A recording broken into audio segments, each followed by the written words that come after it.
DJ Zoe in the house, apparently, is what we just learned. Yeah! Welcome in, ladies and gentlemen. The Friday edition of the Rob Brown Show is on the radio. Good day, sir. I said good day. How's it going? How's everybody? Y'all good? Y'all good? Y'all good? Stayed up nice and late last night watching the last of our three, or I should say the first of our three remaining college football games. The Notre Dame Fighting Irish end up getting the dub. Holy crap, what a time to make the biggest mistake of your career, Drew Allard. That was... Way to go, Jimmy Franklin. God. It's all your fault, Jimmy Franklin. I can't, as much as it's fun. Has anyone blamed him yet? Oh, yeah, absolutely. Oh, I just noticed the Batista look. Are you Batista today? No, the Madre brought me this hat back from Ireland. This is she went to Ireland last year for Christmas. Yeah, but and she brought me with this the back. Beard, that hat, those glasses. I look good. I agree. Thank you for complimenting me earlier. Trying to be Batista. Batista now, not Batista when, because... Dude, I would be any Batista. No. Just any version of Batista is better than my fat ass. The older Batista has lost a lot of muscle mass. So, be nice to have it to lose it, wouldn't it? Yeah. Yeah. But, go to the gym? Nah. And maybe a little HGH, but, not the point. Maybe just a little bit. Today is the day when most people quit the gym anyway. It is. Today is Happy Quitters Day, everybody. Happy Quitters Day. Yeah, a bunch of losers. Here's the best way to do it. Don't start. Then you don't have to worry about it. As the great Homer Simpson once pointed out that, if you don't set goals, you can't fail at your goals. Woo! If you don't set goals, you will never not reach your goals. Woo! It's philosophy, people. It's just, it's a solid way to attack life. If you never say, I'm going to do X, then you never have to say, I tried to do X and came up short. You will never say, I failed if you don't try. That's the philosophy. If you never say, yeah, it's pretty simple. I win. Google me. Then nobody can make fun of you after you don't win. So yeah, like that guy. We've got a show lined up today, ladies and gentlemen. We have got one half of our national championship game set. The Notre Dame Fighting Irish are on their way to the ship, baby. They are waiting on the winner of this evening's contest between the Ohio State University Buckeyes and the Longhorns of the University of Texas. Looking forward to... Go to bed early? Snow falling. Out to my left. How magical is going to that be? Is that going to be for you? No. See, it's going to be picturesque. Yeah. Snow falling to my left. Yeah. A fire in the fireplace, just a little to the right. Okay. And then the little right of that, the Ohio State Buckeyes beating Texas. I like that. That would definitely be. It would be a beautiful Hallmark moment. Not the Hallmark like that. TV show, but Hallmark like it used to be, just the pictures. Hallmark like it used to be back when cards. It was good. Yeah. Well, okay. Before the movie channel. Yeah. Although good for all those actors who get to play the same roles over and over. There's again. one lady movies. that apparently has been in 27 Hallmark movies so far. 27 Hallmark movies. That's all she does. She just they wrap one. She walks to the next lot over, bang, starts working on her next one. Without a doubt, that she plays a different character in every single one of those 27 movies. Yeah, typecasting not a problem on the Hallmark channel. Nope. You basically there's 4 wheels and you spin them and it's okay, does she come from the city and move to a farm or does she go from a farm to the city? Number 2 is the guy like a Christmas tree farm owner, a bakery owner, or is he like a big city magnate who forgot what true love feels like? or like the CEO who has to learn what loving other people is, and then they have to find out, is it like is it a redemption story or is it just a classic love story? They spin those wheels and then they put together another Hallmark movie. If I had to choose between the two, I'd pick the Hallmark Channel over Lifetime any day. So, I mean, let's see. I know my brain is not going to calm the hell down until Lacey Chabert. It's probably Chabert. You should. I mean, you're basically wearing a French hat. You should. It's Irish. Uh-huh. It's not French. If you turn it around, what's it look like? It does not look like a beret. That's a totally different style of hat. I said if you turn it around. If you turn it around, it definitely would look like a beret. Lacey Chabert has starred in nearly 30 Hallmark films. However, she also starred in Mean Girl. Oh, I know who she is. Okay.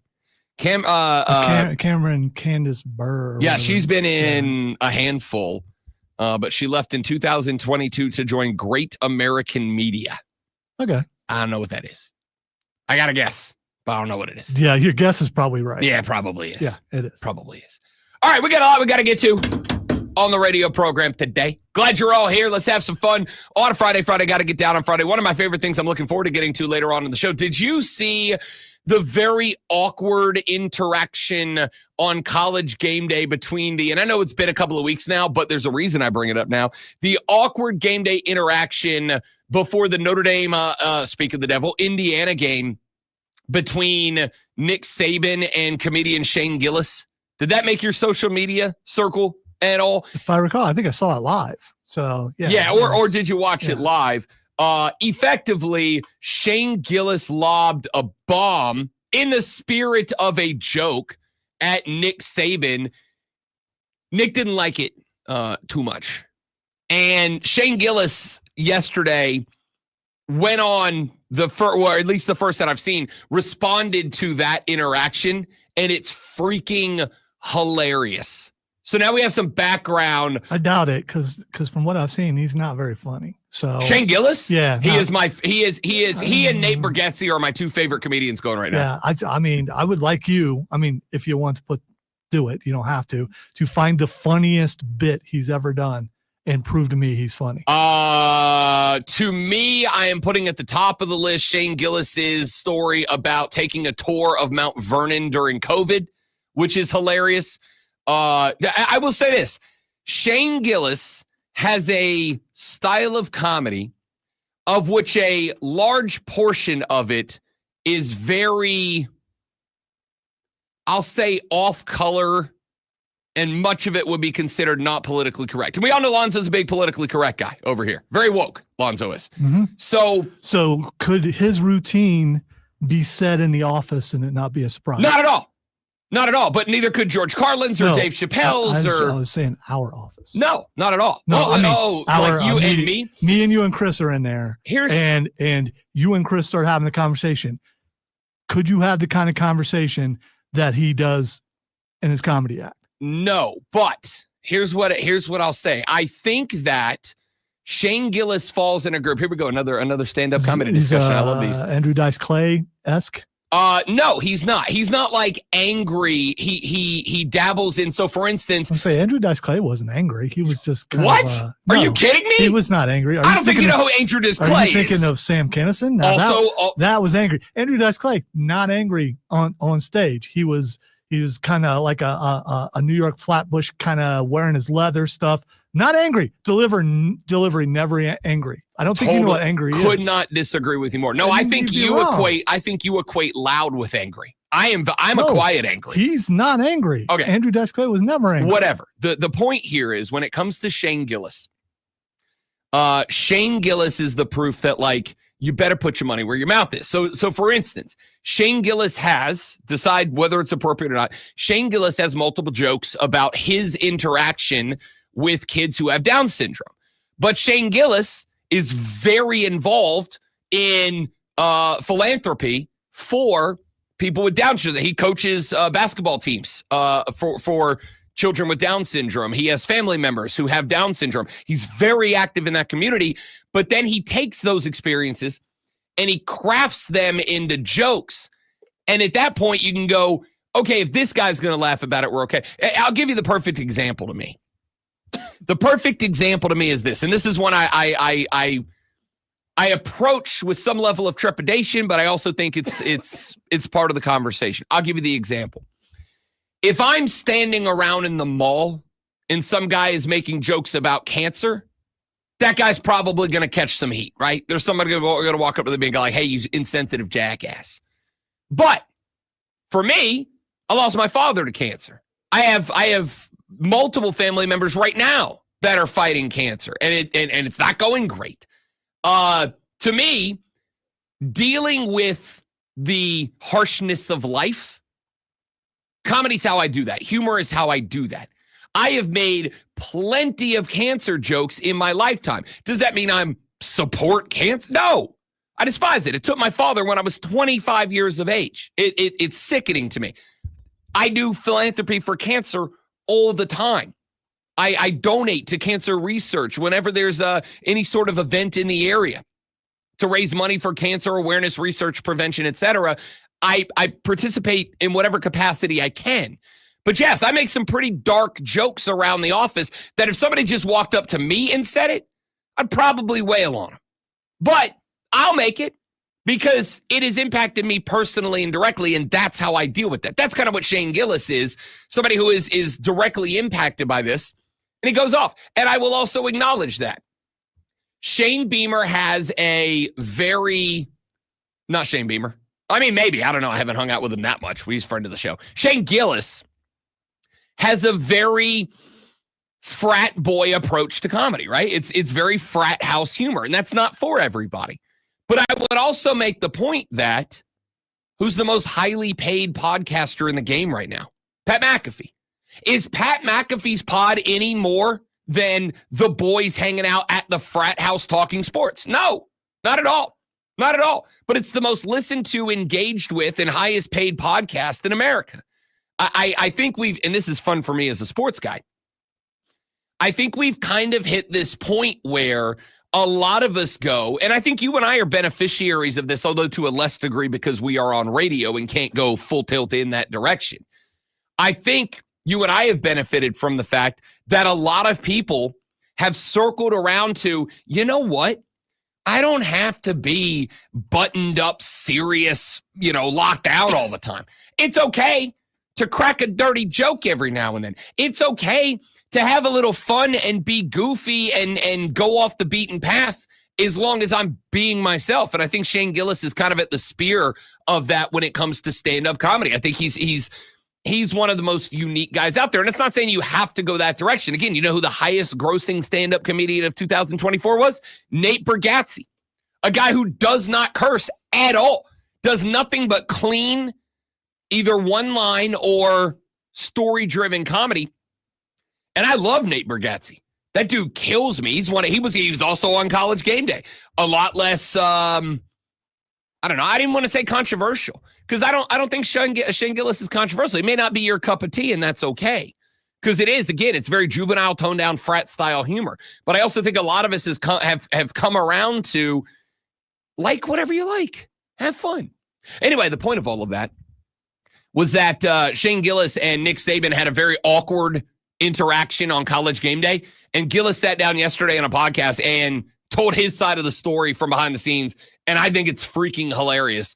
Almost as funny as him calling Nick Saban Alabama Jones because he had a big Indiana Jones hat on. I thought it was knockout funny. So we'll hear about that later on. Oh, that's what he meant. Okay. Yeah, because he had an Indiana Jones hat on, so he called him Alabama Jones. A good portion of the world had no idea what that meant. You don't think that they got an Indiana Jones hat out of Nick Saban's Indiana hat? No, because it's not even the same kind of fedora. It's aesthetically the same shape as the hat. No, not really. Did it just not click for you and now you're like, nobody got it? I thought it was hilarious. I caught it in the moment, thought it was hilarious. Did it just click for you and you thought everybody got it? I got my guy Kane in here making the joke on the chat. I don't know. I thought it was an obvious joke. Didn't get it till you explained it. Oh, well, I don't know. I thought it was drop dead funny. I think, but again, I also think that Shane Gillis is an objectively hilarious person too, or subjectively hilarious person. So is he like dirty, trying to think of like Eddie Murphy back in the day, or is he? No, I mean he's obviously vulgar. He drops a lot of curse words into his comedy. Don't bother me. Don't care. It's a lot of. I don't want to say like a lot. It's frat house comedy. Like there's some sexually charged jokes. There's some, there's a lot of racial humor that he throws in there, but he also does a lot of work with, black comedians on tour, and they all kind of have a good time with it. Like it's very frat house humor, but I think he's beyond hilarious. But it's just me. I think he's hilarious. And I think this interaction with Nick Saban was, for some reason, to me, one of the funniest things I've ever seen happen. I will say this. Do we agree on this? Do we agree on College Game Day was a different animal and better for it this year? With the addition of McAfee, and they've always had like comedians on. But McAfee was there last year too. He was, but like this year it broke out to me. Like this year it feels like McAfee kind of realized like, okay, I am that dude now. Like I am that guy. I am the centerpiece. They moved him to the middle of the desk this year so everybody could bounce off of him. I think College Game Day this year, up to and including last night. I did not watch all of it last night. Lady and I did a little date night before the game started. But I feel like College Game Day this year was the best it's been in a very long time. Like I feel like it was great. I think the last couple of years, even to some degree last year, McAfee's first year on the desk, but I think he was kind of like finding who he was in that desk. I think the couple of years leading up to last year, and to some degree last year even a little bit, I felt like they were trying to like button down and be a real professional show. And then they add the pure unbridled chaos that is Pat McAfee to the middle of the desk.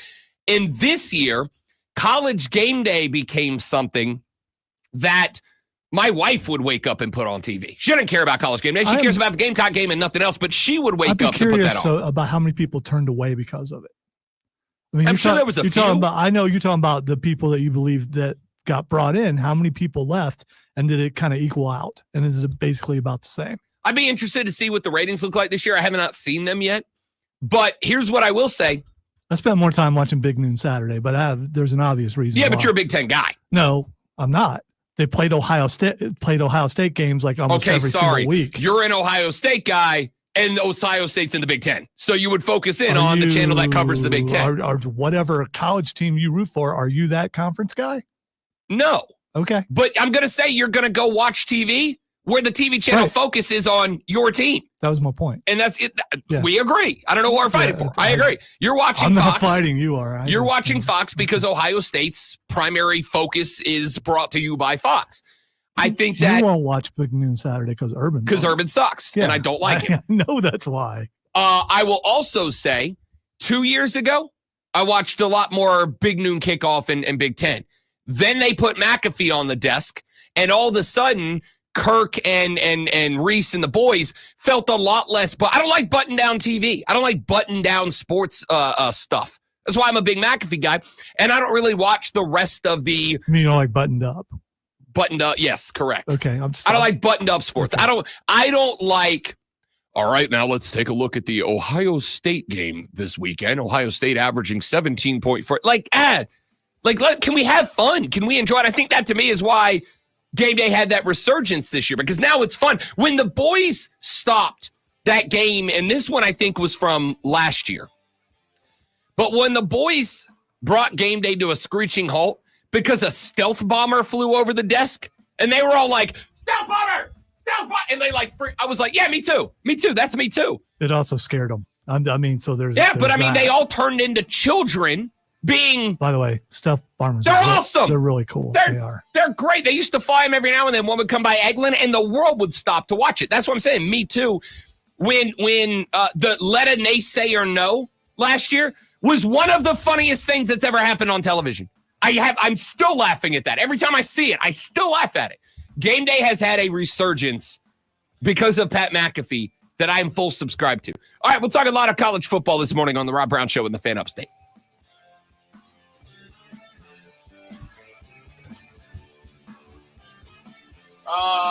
Let's see. Imagine if Mitch Jeter hadn't transferred from Carolina and we actually had a competent kicker who could kick game-winning tying kicks this season. Instead, Notre Dame is headed to the Natty. I'm bitter. Certified hater mode. You know what? Certified hater mode. It just clicked to me that Mitch, that's why I knew. I was like, why do I know Mitch Jeter's name? They mentioned it in the thing. They said he's That just clicked to me. I mean, I watched it this morning and they said it several times during the kick.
Oh, damn.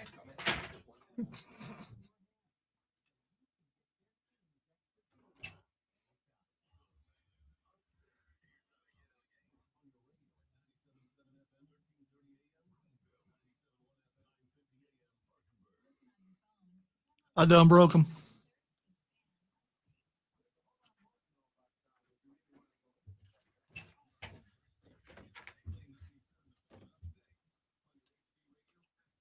Shane Gillis' Trump impression is absolutely hysterical. He is so spot on with it.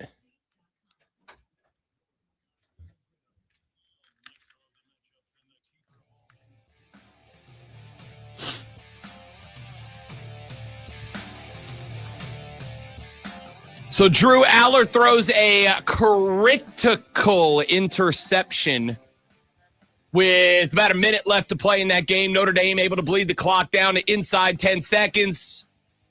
Kick what was effectively a walk-off field goal.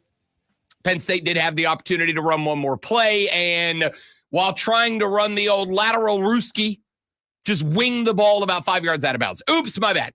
I'll start with this. We're not putting that one on James Franklin, are we? Are we putting that on James Franklin? Or was that two good teams slugging it out and Drew Aller made a mistake? It was a great game and the quarterback made a mistake, but James Franklin will get the blame for it. Let me Because wins and losses are not a quarterback stat. They are not. And since they aren't, that means the blame goes on the coach. So it's all James Franklin's fault. Once again, wins and losses are not a quarterback stat. It does not mean a quarterback can't do something to lose the game. Well, that's that stat. That interception stat is what cost him the game. Is it? So, Riley Leonard had two. So that particular one at that particular time. I mean, Notre Dame damn near lost the game too. Well, and Riley Leonard had two picks. So because of your reasoning, it has to be James Franklin's fault. It does not, although it could be. It could be, and that's what I'm asking. You can't put it on an individual player, especially if it's a quarterback. So it has to be James Franklin's fault. Once again, that is incorrect. You can absolutely put a loss on an individual player. I guess we all confused. No, it's not that confusing. So the question is are we pinning this on small game James? Are we pinning this on James Franklin? There is a part of me that says yes. A small part of me that says yes. And a small part of the reason that I say yes is because we have a tendency to dial in on the interception, which was an awful interception from Drew Aller. It was an awful interception. You don't make that throw as a quarterback. You don't, when you have pressure in your face, try to reverse and throw back across the field. It's a bad pick. But I would also point out, if we are going to have that discussion, I would also point out that Penn State took a lead into the half. Penn State allowed Notre Dame to outscore them in the third quarter and the fourth quarter. That pick is not a game-changing moment if Penn State isn't outscored 7-0 in the third quarter. And it's not a game-changing pick if they just take one of the two tutties off the board in the fourth quarter. And what I will say is this. I feel like in the second half, Penn State got afraid of Riley Leonard and they backed off. Everything, to me, everything that Penn State did against SMU to blow them out, everything they did against Boise to blow them out, and everything that they did in the first half that had them a 7-point lead going into the half, everything they did in that half, they stopped. And that's where the blame comes in on James Franklin. And it may have been a decision from the defensive coordinator. It may have been a decision offensively by Andy Kotelnicki, the offensive coordinator.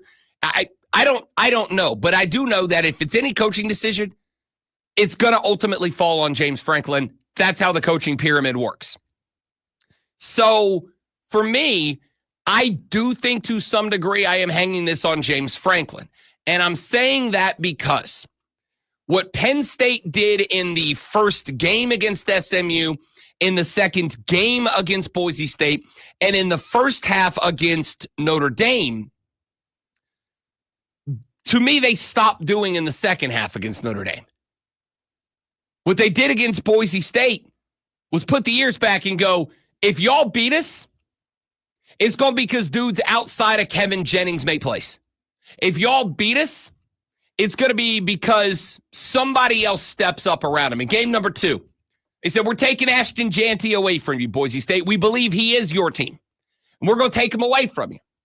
And if you're going to beat us, your quarterback's going to have to make great plays. Your wide receivers are going to have to make great plays. You're going to have to do special things away from Ashton Jeanty. If he's getting 100 yards, it's going to take him 30 carries to get there. And they did that, and they never backed off, and Boise State never figured it out. And then we get to the game last night, and it just felt to me like watching this game break down. And by the way, Penn State was still moving the ball in the second half. That touchdown drive when they were down 17-10, when Penn State came back, or when Notre Dame came back, took the lead, that drive that Kotelnicki put together to get Penn State the touchdown to tie it up at 17, that was one of the most impressive drives I've seen all season. Like, it was phenomenal. But when I go back and I'm watching the defense in the second half of this game, including the touchdown drive that put Notre Dame up in this game, when I was watching that third quarter drive, I'm like, why are we suddenly backing off here? Why are we suddenly dropping guys back? Notre Dame did the opposite. Notre Dame started bringing more pressure on Drew Aller. Now, Drew Aller knocked down some passes that like we're talking about, that drive that made it 17-17, that opened up and went through the early portion of the fourth quarter. Drew Aller was standing in front of the pressure, and a lot of that's got to do with Penn State's offensive line, who played well. But I was watching the drive that Riley Leonard had that put the Irish up 17-10. And all of a sudden, Penn State was bringing 4, sometimes 5. And the 5 they were bringing was not 5 keyed in on Riley Leonard. It was just, it kind of felt very standardized, like a very standardized defense, which is not, in my opinion, what Penn State had been doing. That's not what Penn State had been doing. And so while I'm watching this play out, and while I'm watching this team and the way that they were running their defense, it felt to me as if ultimately they changed the defensive philosophy. And what did Riley Leonard start doing? Exactly what I said he would do if you didn't get after him. 3-yard run here, 3-yard run there. Just picking up little chunks at a time. Nothing blowing you off the stat sheet. Nothing that's going to kill you. He ended up with 35 rushing yards on 18 carries. He averaged 2 yards a carry and a rushing touchdown. But isn't that exactly what I said yesterday?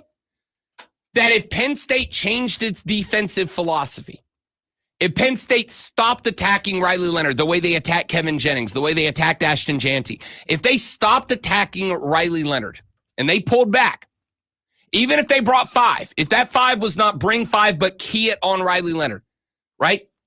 Have it set up to where your blitz, delayed or otherwise, wherever it's coming from, it delays until you see where Riley Leonard wants to run the football, wants to take the football. If he's going to stay in the middle, rush it up the gut. If you see him roll right, if you see him roll left, if you see slide protection from the offensive line, the blitz comes there. Wherever it goes, it needs to be on Riley Leonard, and it needs to be at Riley Leonard. Not, we're going to blitz the B gap, right? That's how a defense is ordinarily designed. We're going to blitz the B gap here. Safety blitz, hit the C gap. Get off the outside. Get the 9 blitz off the outside. Whatever. To me, that needed to be whoever the blitzer is, I need you to pick up number 13. I need eyes on him. If he rolls right, you blitz right. If he rolls left, you blitz left. If he stays in the pocket, you blitz the center of the pocket. Whatever it's going to be. Key it on Leonard. And it felt to me like in the second half, defensively, Penn State pulled off of that a little bit. It felt like they kind of regressed into a basic defense. And I understand. You're a bit afraid because Riley Leonard, not a great passing quarterback. He was 15 of 23. I'm not going to sit here and say that Riley Leonard won that game with his arms and his legs. He had 35 rushing yards. He was 15 of 23. Granted, 223 yards of offense, but like a couple of chunks of that. He had what, a 50 some odd yard pass to Greathouse. He had like 2 30-yard passes. So there's effectively over 100 yards of offense on 3 passes, right? He really had more, like statistically speaking, if it wasn't for a couple of, I'd say 1 botched coverage, 1 really good catch from Greathouse. Riley Leonard had an okay day. But I felt like Penn State defensively pulled off of what they had done to attack Kevin Jennings, pulled off of what they did to attack Ashton Jeanty, pulled off of what they were doing to attack Riley Leonard, and it allowed Notre Dame to get kind of comfortable in what they were doing. They ran for 116 yards. Riley Leonard was 35 of those once the Penn State defense backed off. Take those off the board, you're looking at an 80-yard rushing day for Notre Dame. You stopped Jeremiah Love, which was a big objective for the Nittany Lions. But when it came down to crunch time, I feel like Penn State's defense started to back off and play a little bit scared, a little hesitant. That's not what got you here. That's not what won you games to get you here in the regular season or in the playoffs. Why are we changing our entire philosophy once we got to that point? That's why I kind of still put it on James Franklin a little bit. All right, we'll talk more about this game. We'll preview Ohio State, Texas coming up later in the show. We'll get NFL my bad, Raj. Super wild card weekend projections coming up. It's all on the Rob Brown Show in the Fan Upstate.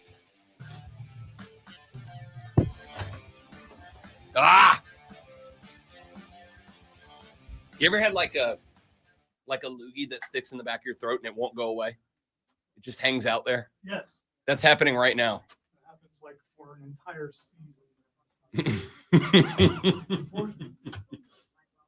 Give me 30 seconds, guys. I'm going to do that thing, and it's real gross.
keeping an eye on this weather system that may or may not impact us. Here's what I will tell you. We learned yesterday afternoon that many events around the area are being canceled, postponed, whatever.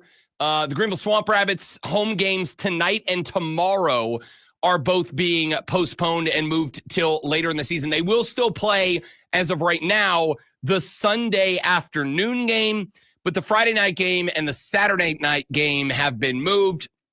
I've already had one person ask so far this morning. The Chris Jansen concert that was scheduled after the show Saturday is going to be postponed. They are going to play that after the game on February 23rd, which is military weekend. So February 23rd, that concert. But the games tonight and tomorrow will both be rescheduled. That game will be made up at a later date, as will tonight's game and the two events, Stick It to Cancer Night and the concert tonight, will both be moved to later dates as well.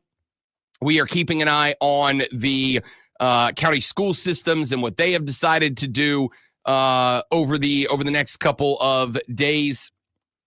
And we'll bring you updates and news as it filters in to the station. I do know that right now there's an update on the Greenville County school system that Greenville County schools this morning are e-learning today. Schools and office buildings are closed. All activities, including athletic events and field trips, are canceled for today and tomorrow. The district's inclement conditions evaluation, or ICE. That's good work. Well done. That's good work. That's good work. The district's ICE, inclement conditions evaluation team, evaluated the forecast, and the decision was made on the predictions and timing for snow and or ice accumulation, which may result in unsafe road conditions, down power lines, and loss of electrical services, according to the district. The statement goes on to say that, quote, because we are an approved e-learning district, this day will not have to be made up, and instruction will be provided through Google Classroom. Students will complete e-learning assignments later if they are unable to participate due to power outages, lack of internet service, or other barriers. Once operations resume, school personnel will begin rescheduling events as appropriate. They do ask you to keep an eye on local media, the district website, and the district's social media for the latest information on school closings or delays. But Greenville County schools are going e-learning today, and all events, field trips, athletic competition, etc., scheduled for today and tomorrow are currently canceled and postponed. So we'll update you on all of that as we get more information upcoming. All right. Zoe, if I asked you, first off, how much did you said you woke up and finished that game today? What, if I asked you one or two things, would you say jumped off the page the most at you from last night? First of all, I watched into the third quarter last night, and then I watched the rest of it this morning. Okay. Penn State came to play. They absolutely did. They were more physical than Notre Dame at first, and it looked like that they were going to dominate this game. I think it was 10-0. For a while, and then they started backing off. And Notre Dame, I don't know if it was a matter of nerves or just a matter, this is just a couple running teams, basically, just hammering it to each other. And yeah, I know I said that. And then the one big mistake is the thing that cost them the game. Throwing the interception right there at the end. It was at least heading to overtime, and you had a better shot. But yeah, throwing that interception was and which happens a lot, cost you a game. Two evenly matched teams. It wasn't what I thought it was going to be. I thought Penn State was a better team, and you picked Penn State. I picked it. Day picked it. A lot of people picked Penn State to win, but Notre Dame comes out in the end, and really it comes down to a mistake. And when evenly matched teams, even though they didn't win, Notre Dame had more turnovers. Still, a costly turnover when it happened is what cost them the game. Yeah, I think that it's physicality from Penn State, though. I thought it was unexpected. I didn't see them playing like that when they came out. They just couldn't maintain it. I think there were a couple of things that jumped off the page at me about this, and I think everything you hit on was correct. I think obviously the Drew Aller interception with a minute left to play was, to me, obviously it's a big problem. Obviously it is the problem.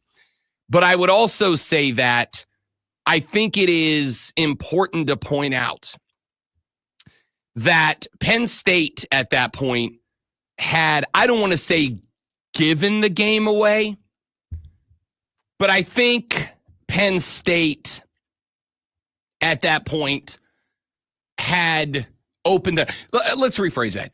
So I think Penn State could have slammed the door on Notre Dame in the third quarter, and they did not. I think they could have slammed the door on Notre Dame. I think they could have made it, I don't want to say impossible, but I think Penn State, with the run game that they had going, and the run game was effective for Penn State in this one. Penn State ran for 204 yards in this game, and only 17 of those came from Drew Allar. 84 from Singleton. Katron Allen had 82. You had two 80-yard rushers. Singleton found the end zone 3 times. There's a couple of things. Oh, by the way, Zoe, let's also talk about the drop touchdown pass by Singleton in the first half. I mean, he runs a little screen out from the backfield. Allar, granted, it was not I don't even know who was on color last night because I didn't watch the game. I started watching the game at kickoff, but they said, "Oh, if that's a vanilla on play-by-play." I honestly don't know. He was on Monday Night Football for a while. Oh man, why am I forgetting his name? Sean something, I think. Got me. I don't know. I'm gonna keep it a buck. I turned that game on it. It was that dude and the Alabama quarterback, I think. McElroy? I think so. Whoever it was. When Allar hit the screen pass out to Singleton that he dropped, that's a touchdown. That's a touchdown 100 out of 100 times. Allar throws it over to Singleton over in the flats. Singleton, it's behind him. It's at his hip. But you got to catch that football, right? Like, they were blaming Allar. In fact, I genuinely started getting ticked off because they're like, oh, if that's a more NFL quality throw, if that's a more NFL accurate throw. And I'm like, guys, no, it's not a perfect throw, but Singleton's got to catch it. And I know what it was. They didn't want to bust up on Nick Singleton. And I understand that. Singleton's got to catch that football. And this is part of the reason that I said, I hang it on James Franklin, but not like a big albatross around the neck. It was Sean McDonough. McDonough, yeah. And Greg McElroy. Okay. They were both going off on Allar's got to make that better pass, and that's inaccurate, and it's behind. And I'm like, yeah, no, I'm not saying it was a great throw. It was a bad throw. But Nick Singleton's got to catch that football. And this is kind of part of the reason that I am going to hang it a little bit on James Franklin because I thought the philosophy of the game changed. But I'm going to hang it on James Franklin more like I'm not hanging on him like a Flava Flav clock. I'm hanging it on him like a little conservative diamond pendant, right? You know what I mean? Not a big chain, like a big swing and do your chain hang low kind of chain. I'm talking like a little accent piece hanging it on James Franklin because James Franklin and Kodonecki ran a touchdown play there, and it just got dropped. They settled for a field goal. That should have been a touchdown for Penn State. Bango, there's your ball game. Drew Allar on the pick. Here's the thing, a closely coached team, a closely played team, game rather. Sometimes it just comes down to a little bit of luck. Who makes the play? Yeah, and that's really what that was last night. I wouldn't disagree. I don't know that either team outcoached each other. I don't know that either team really outplayed each other because it's even. It was 24-24 right there with just a couple minutes left. That's a pretty even game. I think there are times when two teams are well coached, and it really does come down to whose players make plays. And I think Penn State left a lot of plays out there. The Singleton pass or the reception should have been a touchdown. It was. Drop football, Notre Dame's got to settle, or Penn State's got to settle for 3 points instead of 7. That's your ball game right there. I think the Allar interception. I mean, he makes a mistake that if a freshman quarterback made that mistake, he'd get his ass chewed for it. I mean, it's just a freshman mistake. You can't make that mistake. That's a bad mistake. There were aspects of this game for Penn State that I can't put on on James Franklin. There's aspects of this game where I go, players got to make plays. The coach can do everything right, pull all the right strings, push all the right buttons, call all the right plays. But if the players don't execute, it's on the players. But I will also say, setting up the players to be in a position to make plays that win the game, there's a lot more to it than that. Like we're all going to, and rightfully so, we're going to hang on the Singleton drop screen. We're going to hang on the Drew Aller pick. We're going to hang on the couple of drops Penn State had down the football field. And those are all obviously massively impactful. But like I said, I also think that there were spots that Penn State, had they just kept doing what got them here, it wouldn't have been a tight game where players had to be all clenched up like that. I go back again to the third quarter of this game, and it felt to me like Penn State's offense, up 10-3, started getting a little conservative. It felt to me like they kind of pulled off the throttle a little bit. It felt to me like Penn State's defense kind of backed off a little bit. It felt to me like in the first half, they were attacking Riley Leonard. We're going to get back there, and we're going to cause chaos. And hey, if he beats us, he beats us, right? That's been the philosophy of the Penn State defense. They were bringing guys at Kevin Jennings in the SMU game. They were bringing guys at Ashton Jeanty in the Boise State game. They were going, we are going to take your queen off the board. And if you beat us with the rooks and the bishops, so be it. But we're taking your queen off the board. We will throw everything we have to get your queen off the board, and you better know how to pull all the right strings with your bishops and your rooks and your knights. That's a chess reference. I suck at chess. I wish I was good at chess. Chess is a game you have to be a smart forward thinker to play. I'm not. I live in the moment. I'm bad at chess. You have to bring a chessboard in and find out how bad you are. Suck. I will tell you. You don't have to find out. I'm telling you no. I could be worse. Booty cheeks. If you're worse than me at chess, you're real bad at chess. You're embarrassed. Don't play chess if you're worse than me at chess. So I feel like Penn State had a system in play that got them to the playoffs.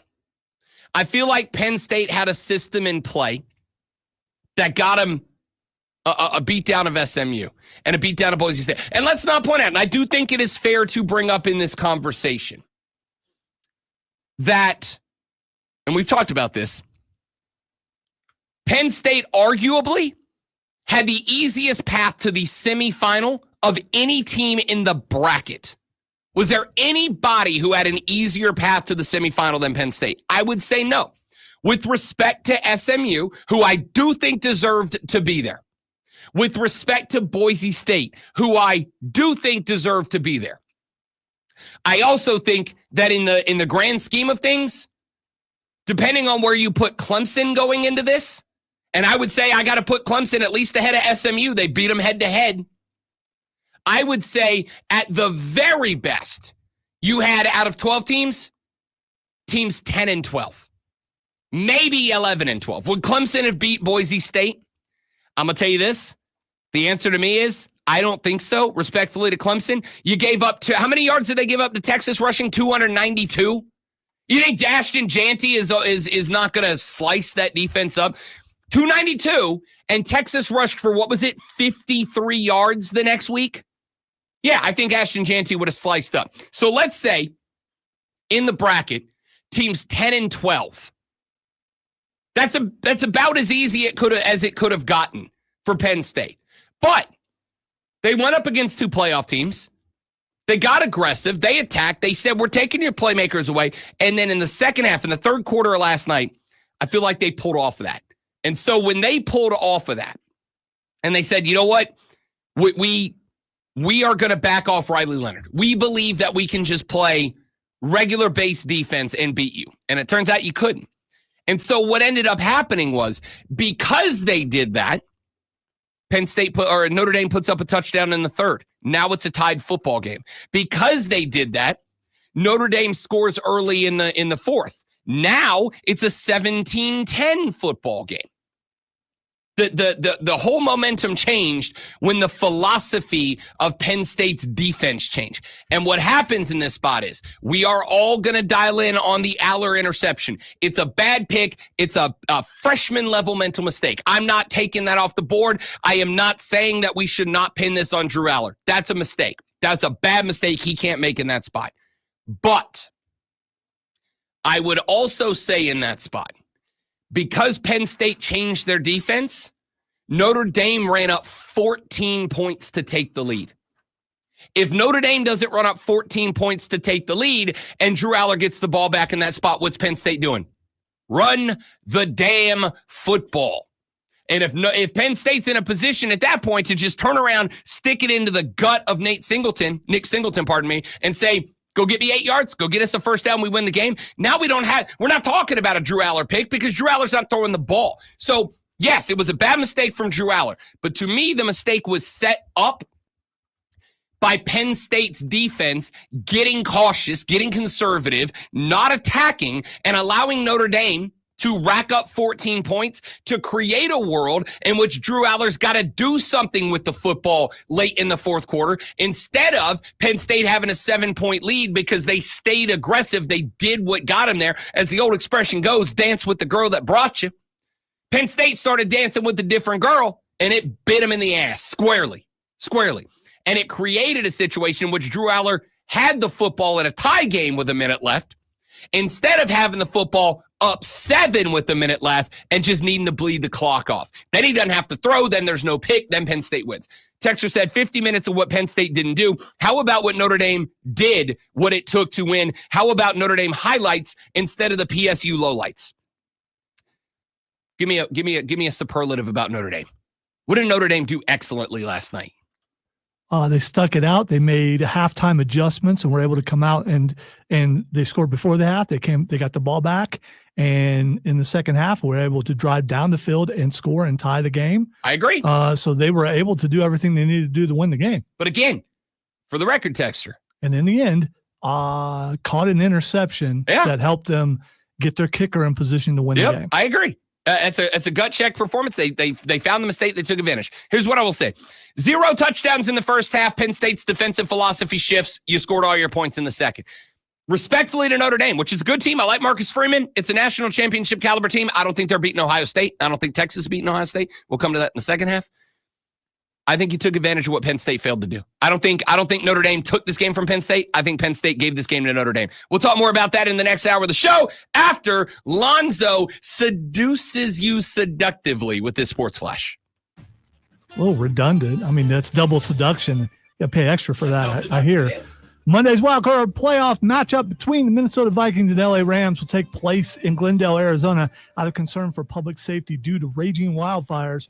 While no players or coaches have been directly impacted, journalists said smoke was visible from the Rams practice facility at practice yesterday, which because you have practice at the practice facility, which is why you see from anyway. First college football national championship contender has been decided as the Notre Dame Fighting Irish beat Penn State in the championship semifinal 27-24. Penn State held a 10-3 halftime lead, but Drew Aller interception inside of the final minute allowed Notre Dame a field goal and the win.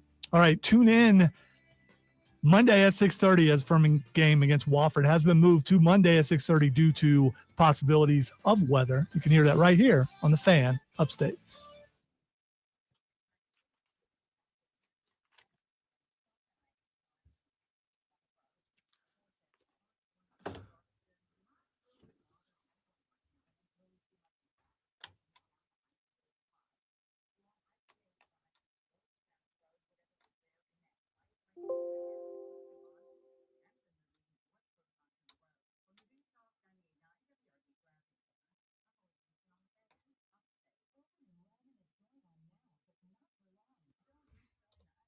I will know when it's truly time for me to ride off into the sunset when I'm no longer able to multitask or triple task or whatever that was for the last 10 or 15 minutes.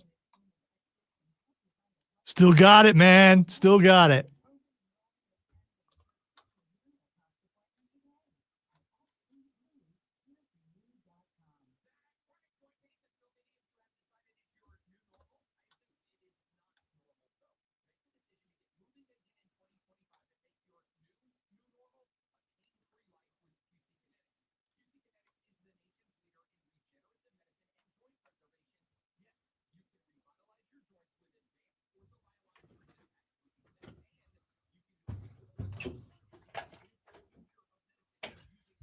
Oh, baby.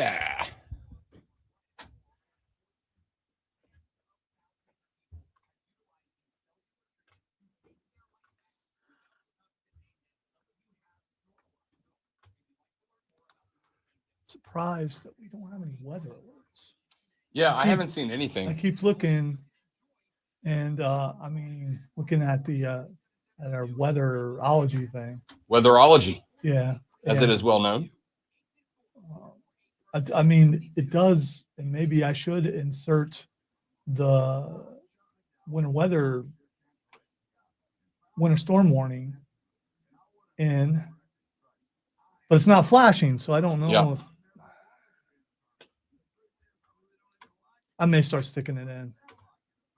The weather. I may start sticking to weather. I said nothing. So that everyone is clear, I said nothing.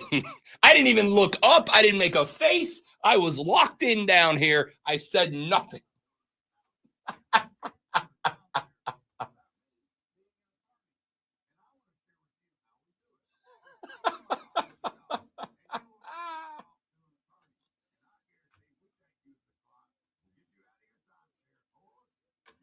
All right, I will start placing it within the stack and replace the other weather. It's going to be an average male snow, 5 to 6. Oh, God. Oh, Jacob, I want you to know I'll be stealing that joke throughout the day today. Thank you so much for making my day better. Except if people, I'll probably do it on the air at some point. But if people hear it the wrong way, they'll think that we're expecting 5 to 6 inches of snow. So you need to be careful. I mean, if that joke goes over your head, I don't know. No, because if people only hear part of it, it would be you giving out misinformation, and that could get you a trip to the office or worse. I'm willing to roll the dice in the name of classic American comedy. And now you have admitted on the stream that you're going to take a chance on something that could get you in trouble. I respect you trying to talk me out of it. Maybe talk to your brother about why maybe you shouldn't do that. It's an average male snow. Crud. Oh, well. Too late now.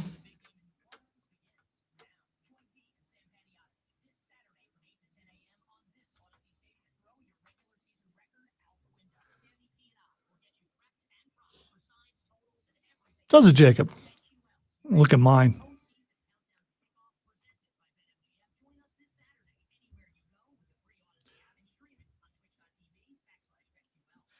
Mine won't come on. Oh, there we go. Something about my weather app. It said, nah, we done. It does say an 88% chance of snow. That's a pretty good chance.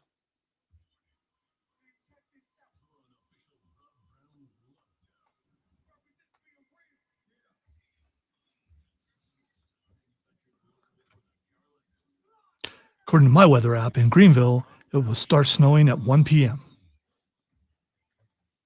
1 p.m., eh? That's what it says.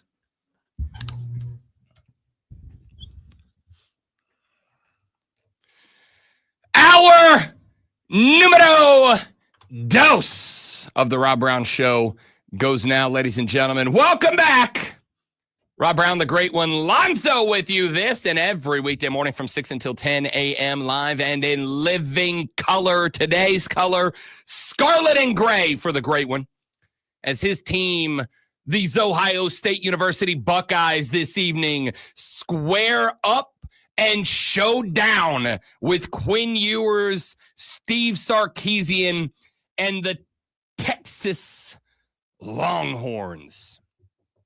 Trip to the national championship on the line. The winner of this evening's contest will go toe-to-toe, the football version of mano a mano against the Notre Dame Fighting Irish. Marcus Freeman and the gang knocking off the Penn State Nittany Lions with a damn near walk-off FG last night to take themselves to the Natty.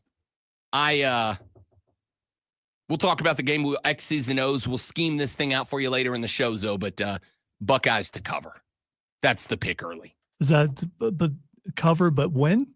So you're not saying win. You're just saying cover. No, you're 6.5 point favorites. To cover, you have to win by a full tutty or more. Oh, okay. Yeah. All right. Buckeyes win this thing and move on as the 6.5 point favorites. And I've told my buddies who live in states where it is legal to gamble on sports, aka wagertainment. Take the Buckeyes 6.5 because that thing will be 7 by the kick tonight. There's going to be I think an influx of money on Notre Dame or on Ohio State tonight, and it's going to move that line to 7, the full touchdown. Take it while you can get it at 6.5, if you're allowed to gamble. I'm trying to think how long of a nap I need to take, this afternoon. You're staying up all night for this one. You're watching till the final whistle. I usually stay up late on Friday anyway. So Friday and Saturday. Yeah, but what's late for you on a Friday? 8:30? 1, 2, maybe. 1, 2? Yeah. Okay. Lonzo's a little party animal. By the way, every once in a while, when you're up that late, just check the Xbox and you can see if I'm up or not. That's also true. I could have fallen asleep with the controller in my hand, but there's a good shot that I'm up and I'm playing. So after the game tonight, I will be very hyped one way or the other. I'll go in there and play a little bit to calm down, and then I'll go to sleep. Lonzo don't get hype. He stays hype. We're going to talk about that game. The hype. Yes, indeed. We're going to talk about that game a little bit later on in the radio broadcast. So stay tuned for that one for you. Amped for Life says Southern snow reporting is ridiculous. A report of 1 to 3 inches equals flakes that do not stick or dusting. Not born in the South, but been here. Oh, of course, my man Amp jumping in here, running the comments quick. Not born in the South, but been here way longer than anywhere I've ever lived and not leaving, just making my way to the OBX out of Charlotte, the least southern city in the South. You haven't been to Miami, my dear friend. He said, living in walking distance of BOA. I always say I live here for the Panthers and hate Charlotte. Worst, most rude, annoying city in North Carolina. Tell visitors, do not judge my state by this He said garage. I assume that meant garbage.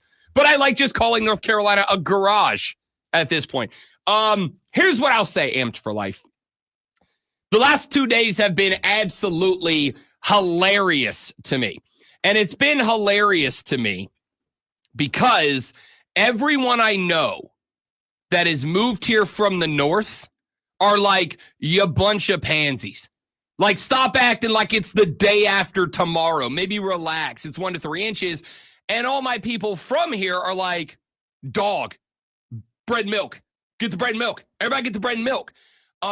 Here's what I'm going to say, Amp for Life. The truth is somewhere in the middle. It is not a blizzard.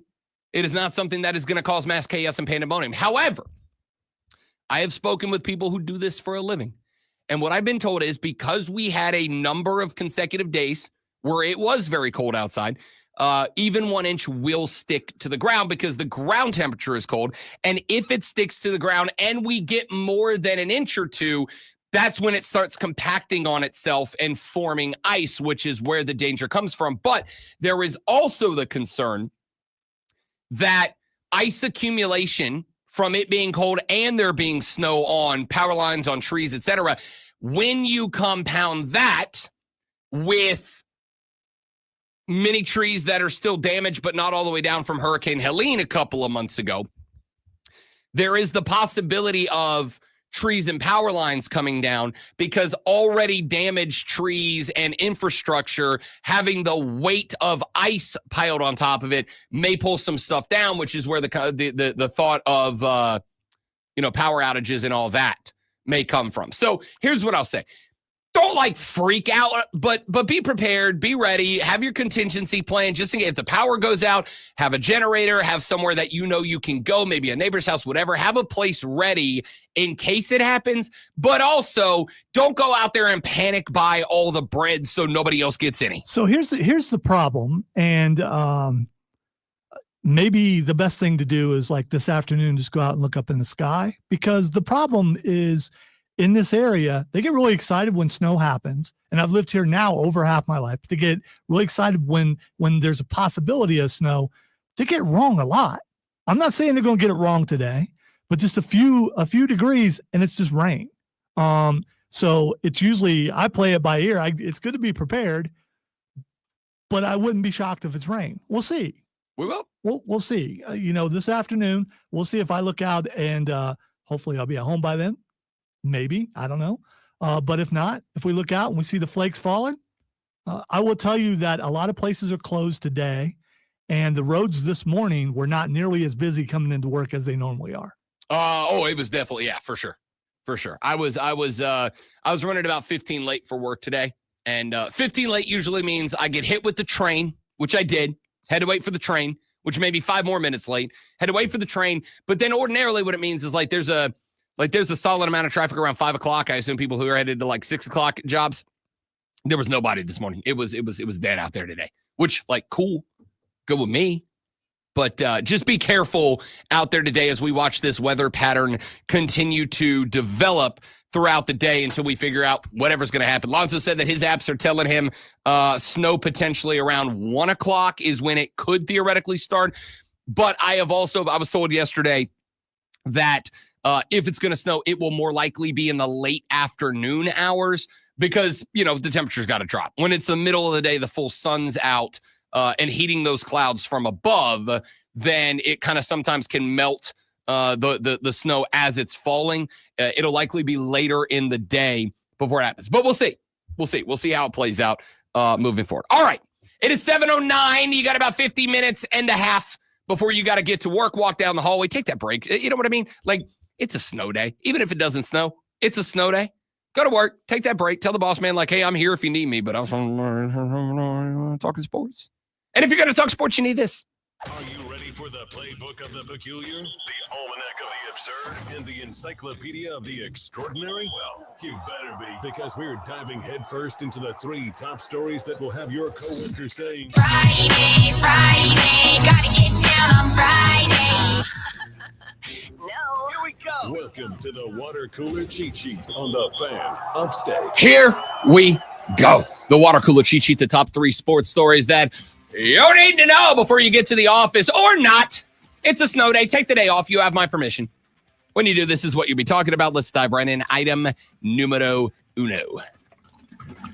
1/2 of the college football national championship has been claimed as the Notre Dame Fighting Irish knock off the Penn State Nittany Lions last night. 27-24 is your final yesterday evening. It did come down to a last-minute drive of the Penn State Nittany Lions that then turned into a last-second drive of the Notre Dame Fighting Irish. Why? Because Drew Aller in this game made an absolutely critical mistake. Penn State had the football. There was about 38 seconds left when Aller tried to throw back across the field, back across the body. Notre Dame got the pick in Penn State territory. They pick up the handful of yards they need. They bleed some time off the clock, and with 8 seconds left to go, former South Carolina Gamecock Mitch Jeter drives one. By the way, that thing knuckleballed a little bit.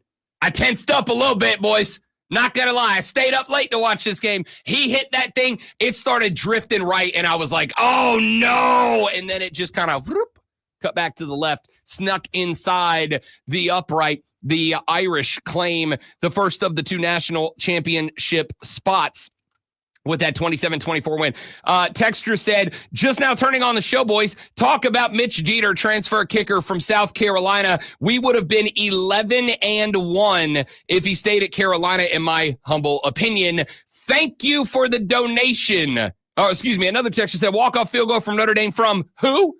Mitch Jeter, former South Carolina Gamecock kicker. Thank you for the donation, Gamecock Nation.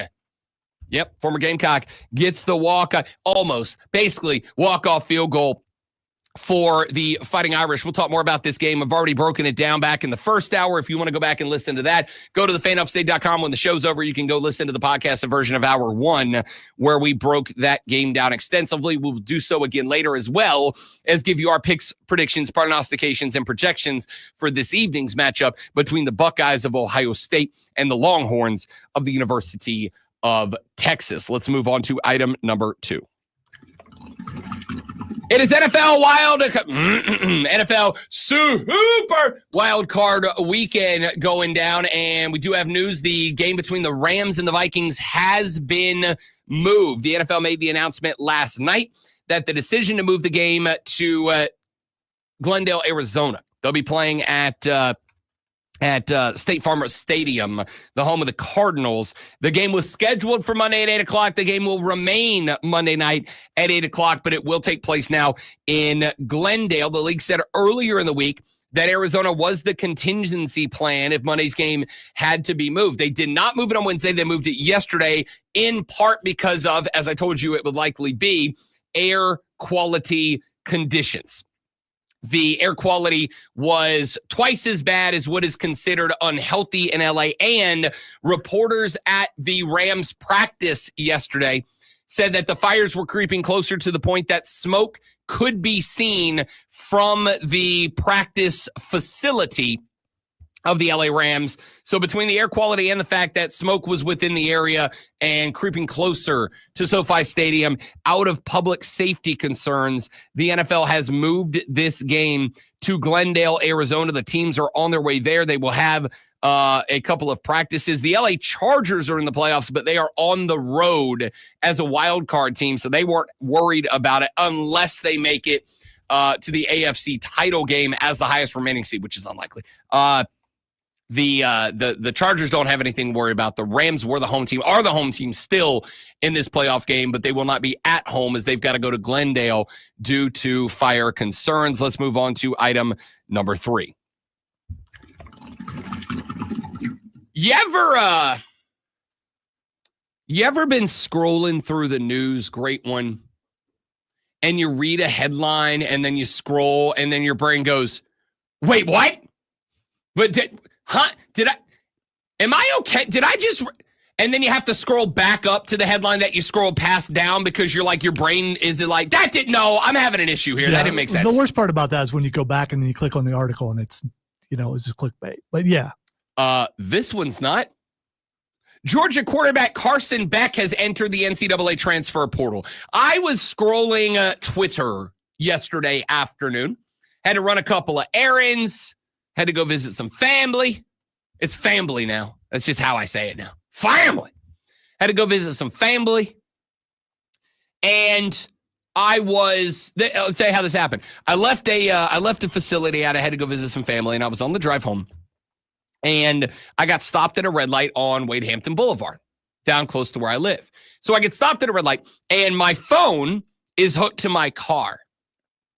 And so whenever I get a notification, I have an option on my car screen to push play, and it'll read me whatever that notification is, right?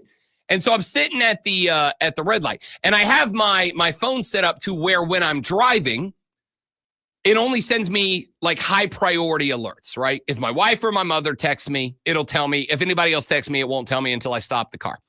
I also have it set up to where high impact sports headlines will come through because you never know when you okay, I got to address this. So I'm sitting at a red light at Wade Hampton Boulevard, and my phone dings with a push notification. And I'm like, yo, what is this? I'm sitting at a red light, so I push play. And my phone in my car, it's got the voice of a pleasant young lady, goes, Georgia quarterback Carson Beck has entered the transfer portal. And I'm like, yo, is my phone broken? There's no way. There's no way. I'm like, no, that somebody screwed up, right? So you argued with the voice? Yeah, out loud, too. I straight up was like, nope, you're wrong. Nope. And then as I'm driving, the light turns green, and I'm driving, and I'm like, there's no way. Now, 2 days ago, MLS, the Major League Soccer, had to apologize because they posted on their website an article which said a very large name from European soccer was transferring to an MLS team, which was not true. And the whole world was like, what? And then they had to come back and be like, yeah, that's our bad. We were putting together a prospective article and accidentally published it, which I'll be honest, has happened to me before. And you just you take it down. And if anybody catches it, you issue an apology for the mistake. But I'm like, that had to be a mistake, right? That had to be a mistake. Somebody was piddling around on the website. So I quite literally, Zoe, pulled over into a car wash parking lot, grabbed my phone off the passenger seat and looked at it. And sure as hell, Georgia quarterback Carson Beck has entered the NCAA transfer portal. You'll remember back on December 28th, after the UCL injury in the SEC title game that caused him to miss Georgia's playoff game against Notre Dame, Carson Beck entered the NFL draft. Well, because of the UCL surgery, Carson Beck can't do anything to prep for the draft. So it makes sense he would come back to college football and spend a year getting his draft status back up. I just thought he'd do it at Georgia, but let's keep it a buck. After what Gunnar Stockton did in the Notre Dame game, he's that guy now. But there's one more aspect of this story. The rumor is, would you look at this? The University of Miami has reached out. And Carson Beck, who, for the record, is also dating one of the Cavender twins, the two young ladies that play basketball in Miami that are super big on TikTok. He's dating one of them who play at Miami. So he's going there for the girl, and also because it is expected that the University of Miami could put multiple millions of dollars of NIL deals on the table for Carson Beck, who ain't that good. He ain't that good. I mean, he's good, but he ain't like NFL number 1 overall draft pick good. That's a lot of money for that dude. But hey, get that bag, young man. And oh, by the way, you get to go down there and spend some time with the honey bunny. Do your thing, young man. Play is going to play. All right, we'll talk more about that later on the show as well. I am Rob Brown, the Great Lonzo's on the 1s and 2s. A lot of football coming up on the Rob Brown Show in the Fan Upstate.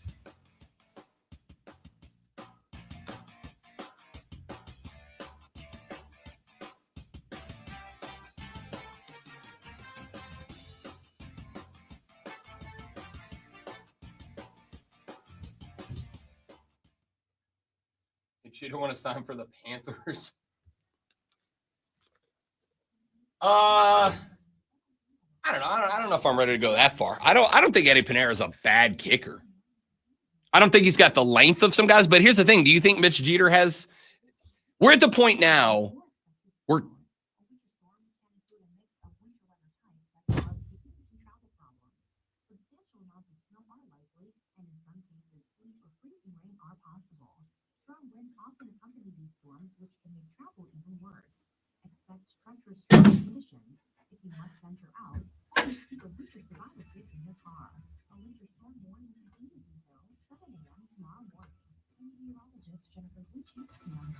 Thanks, Jennifer Vuchitsky. I wasn't turning it up to cut you off. I was turning it up because it was really low. For sure. It was barely hitting anything.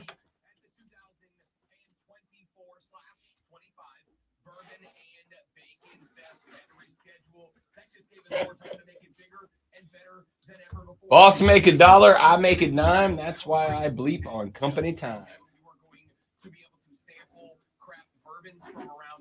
And for life, thanks for being here, buddy. We appreciate it. Spike, you got to go to work, bud. You leaving us early? 7:20 in the morning. What are you doing? I guess 7:20 is when normal people are going to work. That checks out. Normal people.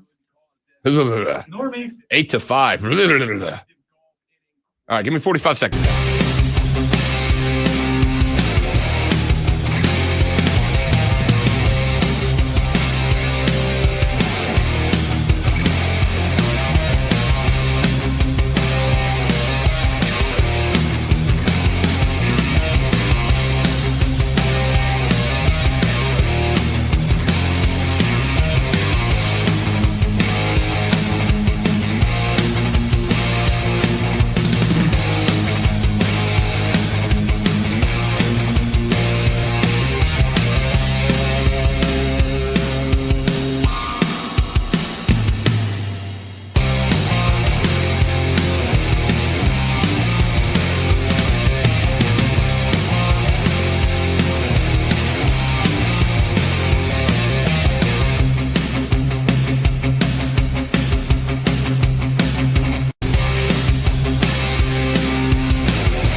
choose the topics that matter to you most. Whether it's reactions, matchup previews, injury updates, or team news, quickly find what you really care about. Your football talk, your way. Download the free Odyssey app and start listening today.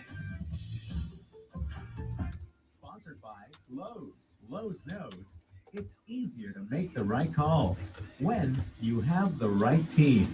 Download the Lowe's app to get their home improvement playbook in your hands so you can get their team's expertise anytime. Can't wait to hear what's next on Wire to Wire with Cole and Diesel. Tell me what's coming up. Well, for once in every 5 years, tomorrow is Driving to Salem from Easley. Turn my special to my boss as soon as I see one flake. I'm going home. That's a good call, William. Good call.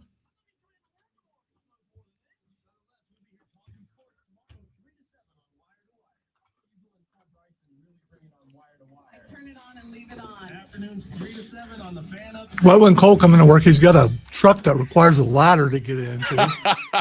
Should be able to be here.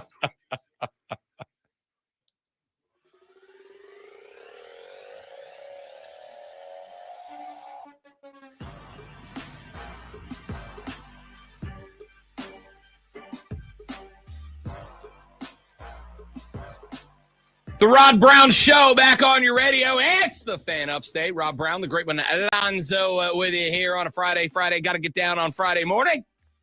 Rolling through college and NFL football. Super Wild Card weekend coming up for you this weekend. We're going to get into those games in the next hour of the show, talking some college football here on the radio program.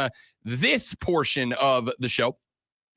Talked about it as item number 3 there just a few seconds ago. Georgia quarterback Carson Beck has entered the NCAA transfer portal, according to ESPN. Beck declared for the NFL draft back on December 28th, but is now reversing course and will explore a transfer. ESPN reports that Miami looms as the favorite for Beck, but the timeline for a decision is expected to play out over the next week. ESPN said a source told them that Beck's camp intends to listen to all potential suitors for the best situation. The source said, quote, "It's a strategic thing, not an emotional thing." The 2-year starter at Georgia, who won a national championship last year and guided Georgia to an SEC title and a playoff bye this year, but had his UCL popped during that SEC title game that caused him to miss the second-round playoff game, a game that Georgia lost to Notre Dame, is going to have surgery. He will not be able to throw until March, which complicates the NFL draft process and will likely force him to miss spring practice wherever he lands up. Sources said the variety of feedback he got from the draft process led him to this decision. He changed his mind in the past 24 hours. He received advice, according to the source, that if he could return and wanted to, he should probably play another season in college, which is what Rob Brown told you about Carson Beck leading up to the playoffs. The source said that Beck could land anywhere between the first or fall as far as the 3rd round, with much of that uncertainty due to the fact that he would not be able to throw for a team in pre-draft workouts. Despite the injury setback, Beck will immediately become the most coveted quarterback available as a late transfer portal entry. ESPN also says in their article about this, while Miami looms as the favorite, there are other big brand teams that could jump out as suitors, including Texas Tech and Notre Dame. The 6'4", 220-pound senior went 24-3 as the Bulldogs starter and was viewed as a potential number 1 draft pick entering the season. This year threw for 3,485 yards, 28 touchdowns, 12 picks, and led Georgia to the SEC title game. We'll see where it goes. This is his 5th college season. Still viewed as a potential top 10 draft pick. Mel Kiper Jr. had Carson Beck listed as the 5th best quarterback in his draft rankings. Yeah, I mean, maybe, I guess, ballpark maybe is the best I'm going to give you there. Miami has not added a transfer quarterback this offseason to succeed Cam Ward, the potential number 1 overall pick, though Miami has, according to sources, been scouring the transfer market, set on bringing in a frontline starter who can produce immediately like Cam Ward did for the Canes. There is also, again, the added storyline here, drama, that Carson Beck is dating one of the Cavender twins. If you don't know who they are, congratulations on being social media free in your life. I'm very envious. I'll tell you right now, the day that I am out of radio is the day I am out on social media too. But for now, you live, you love, you move on. He's dating one of the Cavender twins. They are influencer celebrities. They don't show up on my feed because it populates according to what you look at. Mm-hmm. I'm just saying. They're not on my feed either. Okay, well, I just know you kind of made are. It sound like they show up on your feed all the No. time, and I just No, they do not show up on my feed. I just know who they are. I mean, they did when they were getting big, but they have fallen off of my feed entirely because I watch a bunch of football clips and not much else. I was going to ask you who replaced them, but I mean, on your feed. I'm just... Sydney Sweeney. Okay. All right. And for the record, Kay. She's pretty. He is dating one of the Cavender twins. They play basketball down at the University of Miami, which is another reason for Carson Beck to transfer down there. The big reason, unless he's just super smitten, the big reason is that there are rumors out there that Miami could NIL fundraise to the tune of millions of dollars to get Carson Beck to transfer down to emphasis on duh. Maybe it's just a combination of all those things. Oh, for sure. And for the record, I'm sure money doesn't outweigh the other things. It's just, it's all pretty even. Hey, babe, would you break up with me for $5 million? Well, Carson Beck's like, I'll stay with you and get $5 million. I don't know that it's going to be 5. I don't know what the NIL profit Doesn't looks she like. already make a lot of money in NIL? Oh, God, probably? yeah. Yeah. So, NIL and just being a social media influencer. I'm sure she is. I'm sure she is banking the dollars right now. So Carson Beck is likely going to end up being a Miami Hurricane. What's your thoughts on that? Let me tell you kind of where I've landed on this. Good for Carson Beck. Good for Carson Beck. He's an adequate quarterback in the right system. He can play pretty well. I would totally concur with that. I think he is good enough to be worked with. I think he is going to next year enter as, I don't think he's going to enter as he has in years gone by as a like, oh, this guy's a potential Heisman pick. I think he could be good enough. And I think right now, good enough is good enough for a lot of schools. Good enough is good enough for a lot of schools. There is, you know what I'm going to do here? I'm going to play a clip for you real quick. I'll probably also play it later on in the show. Mick Cronin is the head coach for the UCLA Bruins basketball squad. Mick Cronin's Bruins not too long ago took a loss right on the chin. This Bruins team is expected to be pretty good. They have fallen to 11-4. They took a 94-75 beatdown at the hands of the Michigan Wolverines a couple of days ago. And in the post-game presser, head coach Mick Cronin, guy who's been to a Final Four, said this. We're soft. So don't tell me you want to win. I have to run on the court to get guys to play hard. It's crazy, and it's every day. I'm tired of it. It's every day. I have the most energy of anybody at practice every day.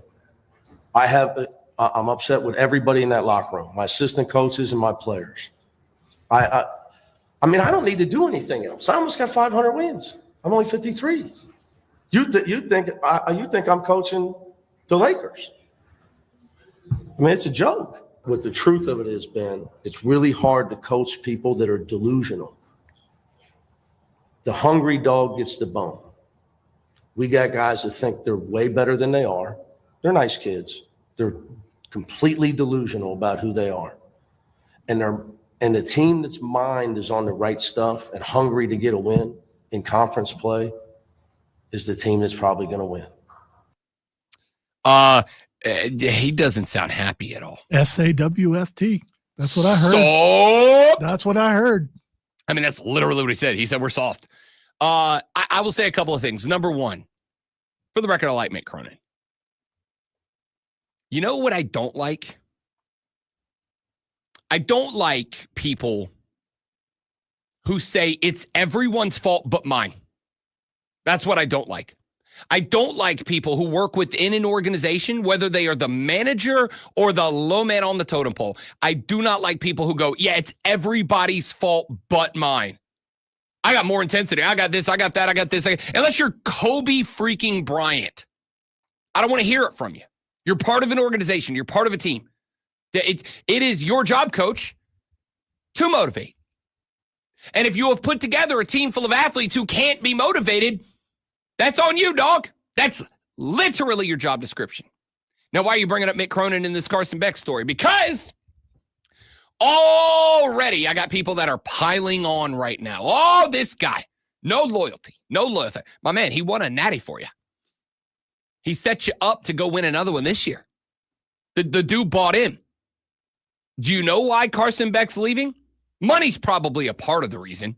And I think I would be naive and frankly childish not to agree that money's got to be a part of the reason.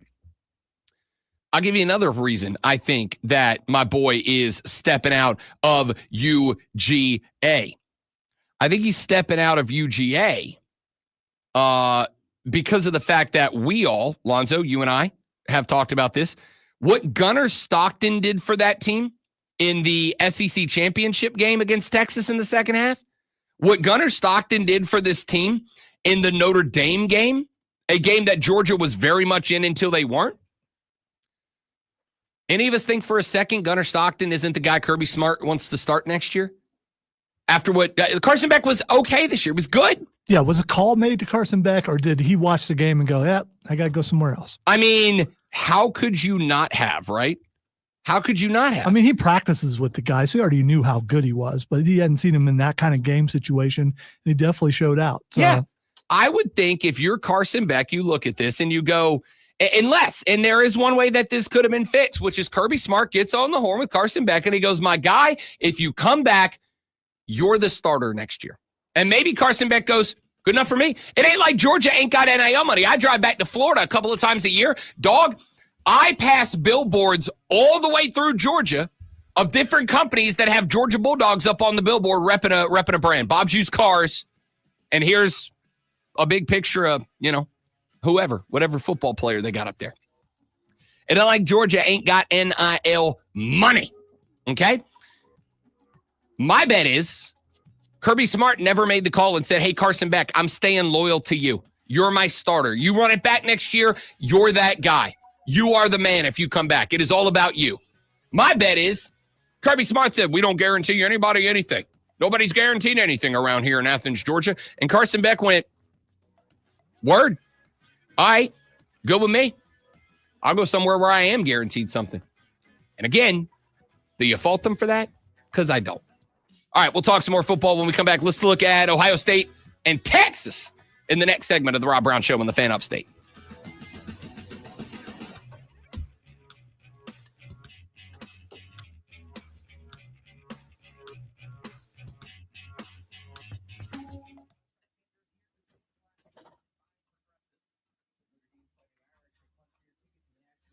Irish.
What the heck, man?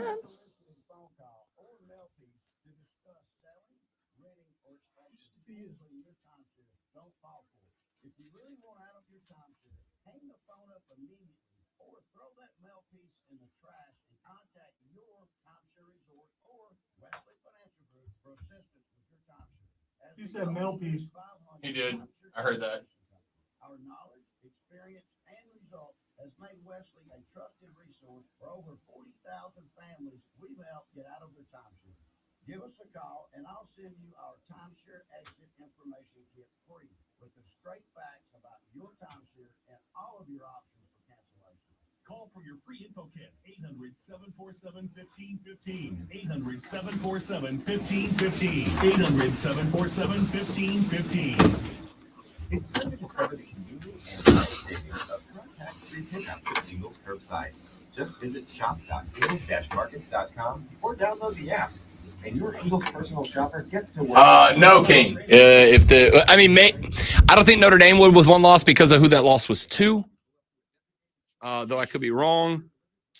Penn State with two. No, Penn State's second loss was the Big Ten title game. Penn State maybe, but not if they lost the Big Ten title game. So no, but that was the whole point. Game was 5, 6, 7, and 8 all made it. Now, would 5, 6, 7, 8 have been 1, 2, 3, or been 2, 3, or 4 had we not had the conference auto buys? Maybe. But this is the reason why so many of us for so many years said 4 is not enough. 4 is not enough, but I would say I think 16 might be too many.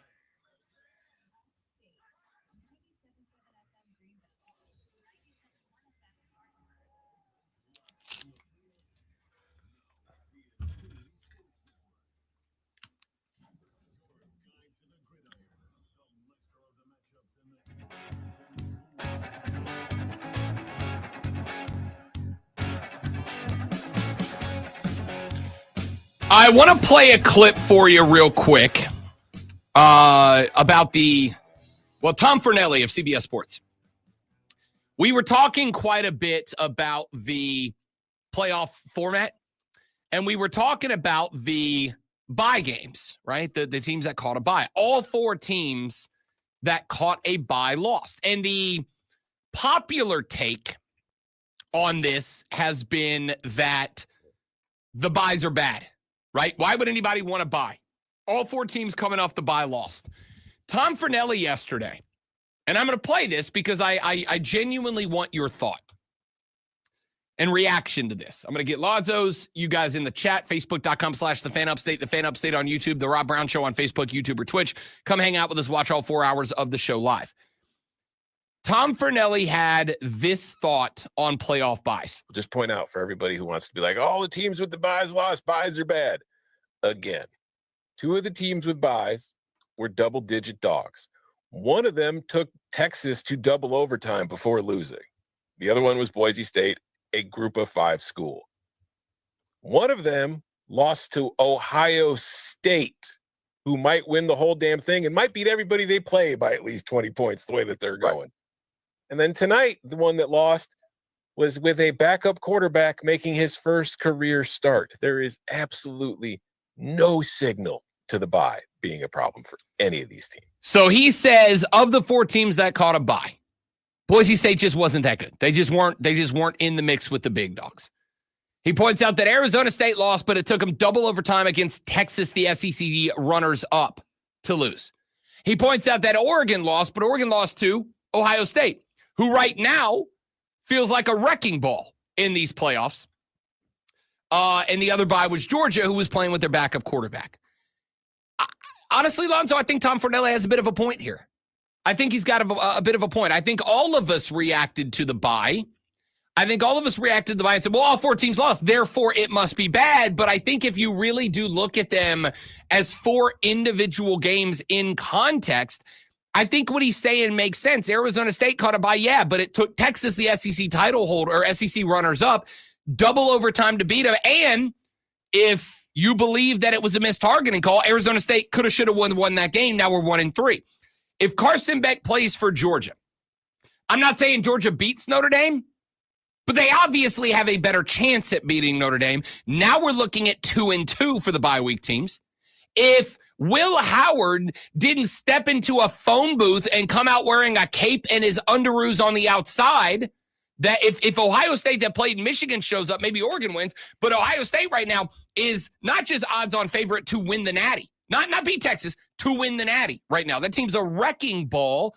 And then Boise State, again, Mountain West champs. Like, even I, who defended Boise State's inclusion in the playoffs, also acknowledge the likelihood that they win a national championship is exceptionally low in this case. If you look at all four games, the context and the nuance of those games as individual games, Lonzo, I think Tom Fornelli has a point. He does, but I think at the same time, you're looking at quality of team. I don't know. I think you eliminate some of this stuff if you just get rid of the automatic bids. And also, 16 takes care of that too. There's no buys. Here's my thought, because we talked about this on the stream a little while ago. This is the other reason to come to the stream. We have conversations off the air that sometimes make it to the show and sometimes don't, but you can interact with Lonzo and other listeners on the stream. Facebook.com/TheFanUpstate, The Fan Upstate on YouTube, The Rob Brown Show on Facebook, YouTube, and Twitch. Listener, Lonzo and other listeners. Yeah, can interact with Lonzo and other listeners on the stream. That just means I'm just a listener. No, you can interact with Lonzo. Okay, you can interact with Lonzo and listeners. It means that the subject of the sentence is a listener, therefore they can interact with other listeners. I just want you to be right. If you were listeners, I would say you can interact with listeners, including Lonzo. That's different. The point here apologize, for trying to correct. Yeah, stop. I'm never wrong. It was a little confusing, maybe even demeaning. I mean, depending on your perspective. So I think that we may have overblown the play. And I'm guilty. I was in that conversation too. I was like, oh, look, this is, the bye's got to go. It's bad. All four. But I really think Tom Fornelli provided some context and nuance to this conversation that was probably needed. Now, the question mark here is 12 the right number? Because the bye conversation is here because of the number 12. If we go to 8, there's no bye. If we go to 16, there's no bye. If you stick at 12, there has to be 4. All right, how much of a sample size do we need before we believe that the bye is a problem? Is it 4 years? So if we go 4 years straight and every team who has the bye loses for the next 4 years, then you blame the bye? I honestly, I don't think you would probably need more than 2, right? Like, I think if it happened again next year in all 4 buys, then maybe I think there's a bit of a discussion. But I would also point out that the NFL playoffs, before we went to a format where only one team got a bye, back when it was 2 teams got a bye, teams that caught a bye lost with some regularity in the NFL playoffs. That's kind of the shtick here, is that you are putting the best 12 teams in. If you do it right, the teams that catch byes should not be like worlds better than the teams that don't. The teams that have to play in the first round, theoretically, should be able to maybe not be favored, but should be able to compete. And every year, even in the NFL, there are those discussions about, well, what if, right? There are those discussions about teams that catch a bye. Should they avoid the bye? Should they try not to get the bye? Because look, I was a fan of the New Orleans Saints back when Drew Brees was there. And that team was a timing and precision-based offense. That was a team based on chemistry. That was a team based on rhythm within the routes and Drew Brees' ability to be on the same page as his wide receivers on any given snap. And the Saints caught a bye a couple of times and they just weren't the same team coming off the bye. So I understand the concept here. But I think Fornelli actually has a pretty good point here. That point being that if you look at the teams that lost and the losses, if you look at the teams that lost and the losses, and you really break the losses down into what they are, then I think Tom Fornelli's got a point. A team that caught a bye was Arizona State. They took the SEC runners-up to double overtime. And again, if you believe that that was a missed targeting call, I don't. I understand. I'm not saying it was or wasn't. I'm saying I understand why it was not called targeting. If you believe it was definitively a missed targeting call, and there are at least a couple of dudes that I work with that have bought into the conspiracy, that was protect the SEC team. Like maybe all the guys you work like with? Most of the dudes that I work with have bought into the conspiracy that this was a protect the SEC All right, team. I don't think it was a protect any league. I just think it was a missed call. I mean, maybe it was. Yeah. Maybe it was. But if you buy into it in any way, any stretch, for whatever reason it happened, then you probably also believe, at least to some degree, that Arizona State probably should have won that game. And if you have bought into that, then again, now the bye teams are 1-3. I'm not saying that Georgia wins the game if Carson Beck plays. I'm saying they have a better chance of winning if Carson Beck plays. Even if Gunnar Stockton came in and was a dog, and he was a dog for 3 quarters. But in the fourth quarter, when the pressure got turned up, Gunnar Stockton did not answer the bell. It's his first year as a starter. It was his first game as a starter. It was his first game as a starter, and he got thrown into the pressure cooker of pressure cookers. So to some degree, it kind of makes sense that he wasn't really ready to answer the bell there. It kind of makes sense. And if that's the case, then I would make the argument that Carson Beck, even if he's not as good as Gunnar Stockton, which we have no idea yet, he has been in pressure cooker situations. He's played for a natty. He's played for multiple SEC championship games. He's won way the hell more than he's lost. They had a better chance at winning if Carson Beck, even if only for the fourth quarter, was a starter. Now we're 2-2. Ohio State is a different breed of cat in these playoffs for some reason. Oregon just got beat. And that Ohio State beats Oregon 5 out of 7 times. They were just on fire. There was nothing the Ducks could do. I don't put that on Dan Lanning. I put that on Ohio State's just a buzzsaw right now. They're an absolute wagon right now. So I'm not going, Oregon lost because of the bye. Oregon lost because Ohio State kicked the crap out of them. That's why Oregon lost. And then, like I said, how many of you, honestly, how many of you picked Boise State to win? I didn't. I'm pro Boise State being in the playoffs, and I did not pick them to win that game. They're just not on that same level, or at least weren't in that game. So realistically, we were a targeting call and a backup quarterback away from teams coming off the bye going 2-2, and the 2 that the bye teams lost, very understandable. Makes sense they lost those games. So I don't know. I have been on the wagon of, I think we need to cut it down to 8. I think the right solution, and I don't know that I'm off that wagon. I think 8 might be the right number, because did any team, 9, 10, 11, or 12, did any of the bottom 4 teams, in your opinion, genuinely believe that they had a shot at the national championship?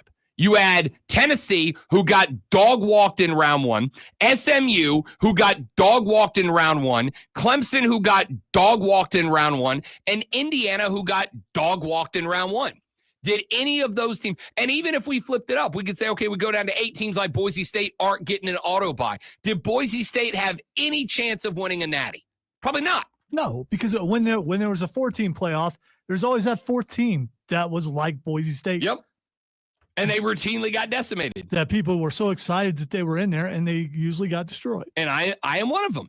Again, but the in that spot, my belief is and was, I'm willing to give them a chance. I'm willing to roll the dice and give them a chance, in large part because we only got 4 spots. And I think a team should have the right to earn that spot, even if they come from a lesser conference. I think if we go to 8, there's room for those teams, and yet we can shorten these playoffs off a little bit. We can get rid of the bye and everybody can play. But now that this argument has been made, and I do think it is a good argument, I think 12's the number to stick at. I don't think we need to go to 16. If we want to go to 16, fine, whatever. I don't care. It's more football. And when we get to the playoffs, I want as much football as I can get. If they decide tomorrow we're going to 16, all right, cool. Let's go for it. YOLO, send it. Let's go. I can live with that. But I think 12 might be the right number. I think 12 effectively, Zoe, gives us room to get the Boise States and the Indianas in without having to, because who else would we have added to go to 16 that you would have been like, yo, for sure. You'd have got South Carolina, Alabama, and Ole Miss in. Yeah. Do you think any of those three, respectfully, South Carolina fans, do you think any of those three teams are competing with Ohio State, Penn State, Texas? I don't know. One of the three may have been able to go pretty far in the bracket that Penn State and Notre Dame is in. I mean, maybe. I think South Carolina could have beat Indiana and Boise State. I think Alabama, Ole Miss probably could have beat those two teams. I also think those teams lost 3 games. I also think Alabama scored 3 points at Oklahoma. If they only put up 3 at Oklahoma and that team shows up in the playoffs, they lose to Indiana. That team that lost to Oklahoma loses to Indiana. You could also look at it, look at Ohio State and how they played against Michigan. I mean, a bad game is a bad game, and all those teams had at least one bad game, and that's why they had so many losses. Yeah. So I don't know. I think I'm good with 12 because 12 doesn't They're not make going us to change it anytime soon, are they? I mean, they'll give it a few years before they would go to 16. I mean it when I tell you I would not be shocked for us to go to 16 teams next year. Yeah, that would shock me. I would not be shocked. I think it's much more likely that we go to 16 teams in 2026. I think there's only one more year of 12 at most. I think it is possible they go to 16 next year. I think it is realistic we're at 16 in 2026. And we are going to 16, just so we're clear. It doesn't really matter how I feel about it. We are going to 16 teams. But I think I'd be good to stay at 12. I think I'd be good to stay at 12. I think 12 doesn't make us force anything. I think it gives us room to get the interesting teams in. The Boise States, the Indianas. I think it gives us room to get those teams in. But it keeps the competition level up. And I don't think the buys are a big reason to change anything. I think Fernelli made a really good argument of why we don't need to. I don't think the buys are as bad as we maybe knee-jerk reactioned them to be. All right. Let's take a break. When we come back, it is time for the Audio Blitz. Some of the best audio that we have heard since the last time we did the Audio Blitz back on Wednesday. We'll play that for you. We'll react and prep you for Texas, Ohio State, NFL Super Wildcard Weekend, and more after Lonzo gives you this Sports Flash. Wow. What a clean intro there. You're welcome. I'm good at this. Let me turn your mic off for you. There we go.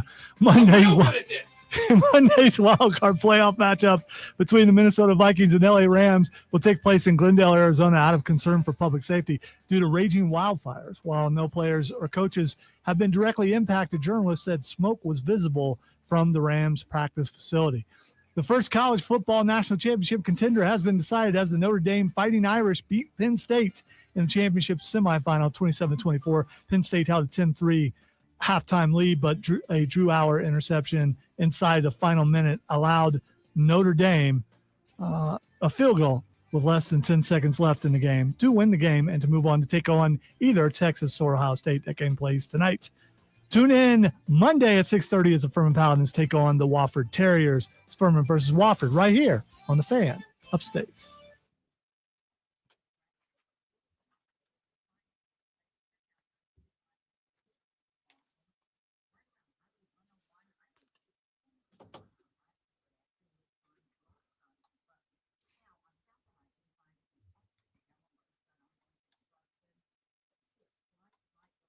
Sorry, I heard a bunch of noise like, what is that? And it was the traffic lady.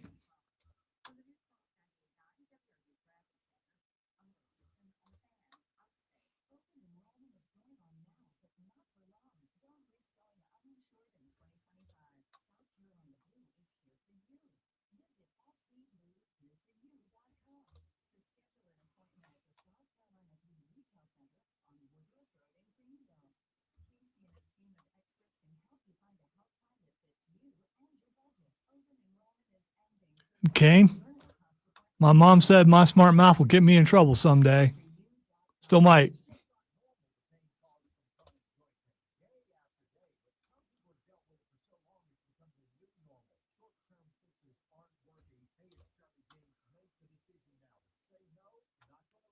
It's also made me money. Not a lot of money, but money.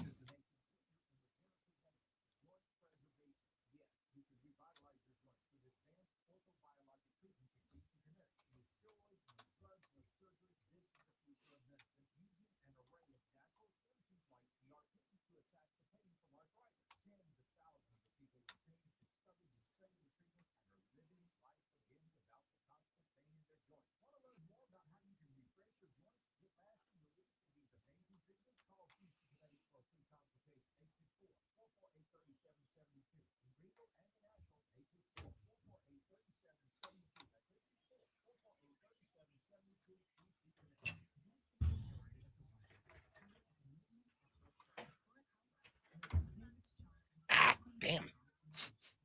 Did you hear that? I did. You're welcome.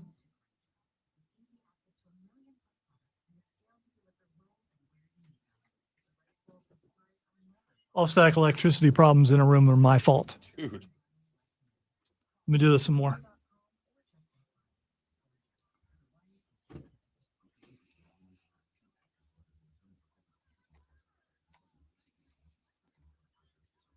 Certain times a year it gets worse. Yeah. And back in the day, they would spray stuff on the ground. And I asked them what it was one time, and they said it was fabric softener.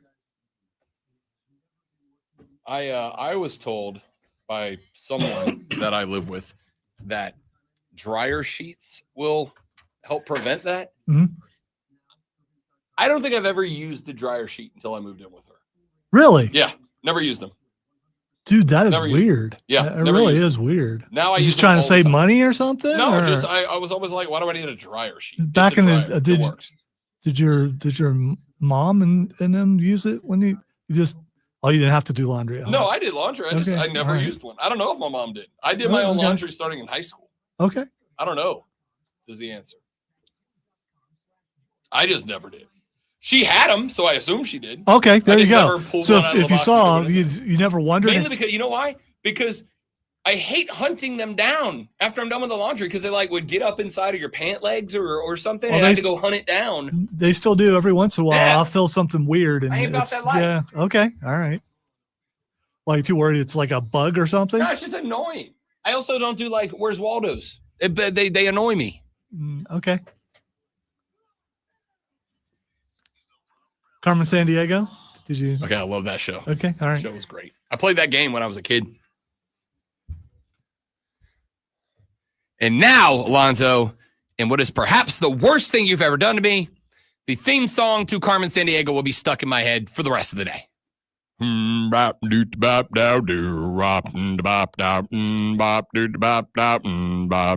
Well, she sneaks around the world. Okay, in there for the rest of the day. All right, I only knew the end part where is Carmen Sandiego. I didn't Where know in the world is Carmen Sandiego. the fact that you know the whole thing. That's How do you not? How do you not? Okay, in fairness, I'm 40 years younger than you. So it came out after my childhood. Exactly. But I still know what it is. Because growing up is so adult. Who wants to do that? It's the worst. As Jimmy Buffett once said, I'm growing older, but not up. What it was, Kiev to Carolina, Berlin down to Belize. Should take you for a ride on a slow boat to China, singing, where in the world is Carmen Sandiego? All right, so I need your expertise on something. Oh God, I have none of your, that. Your Florida expertise.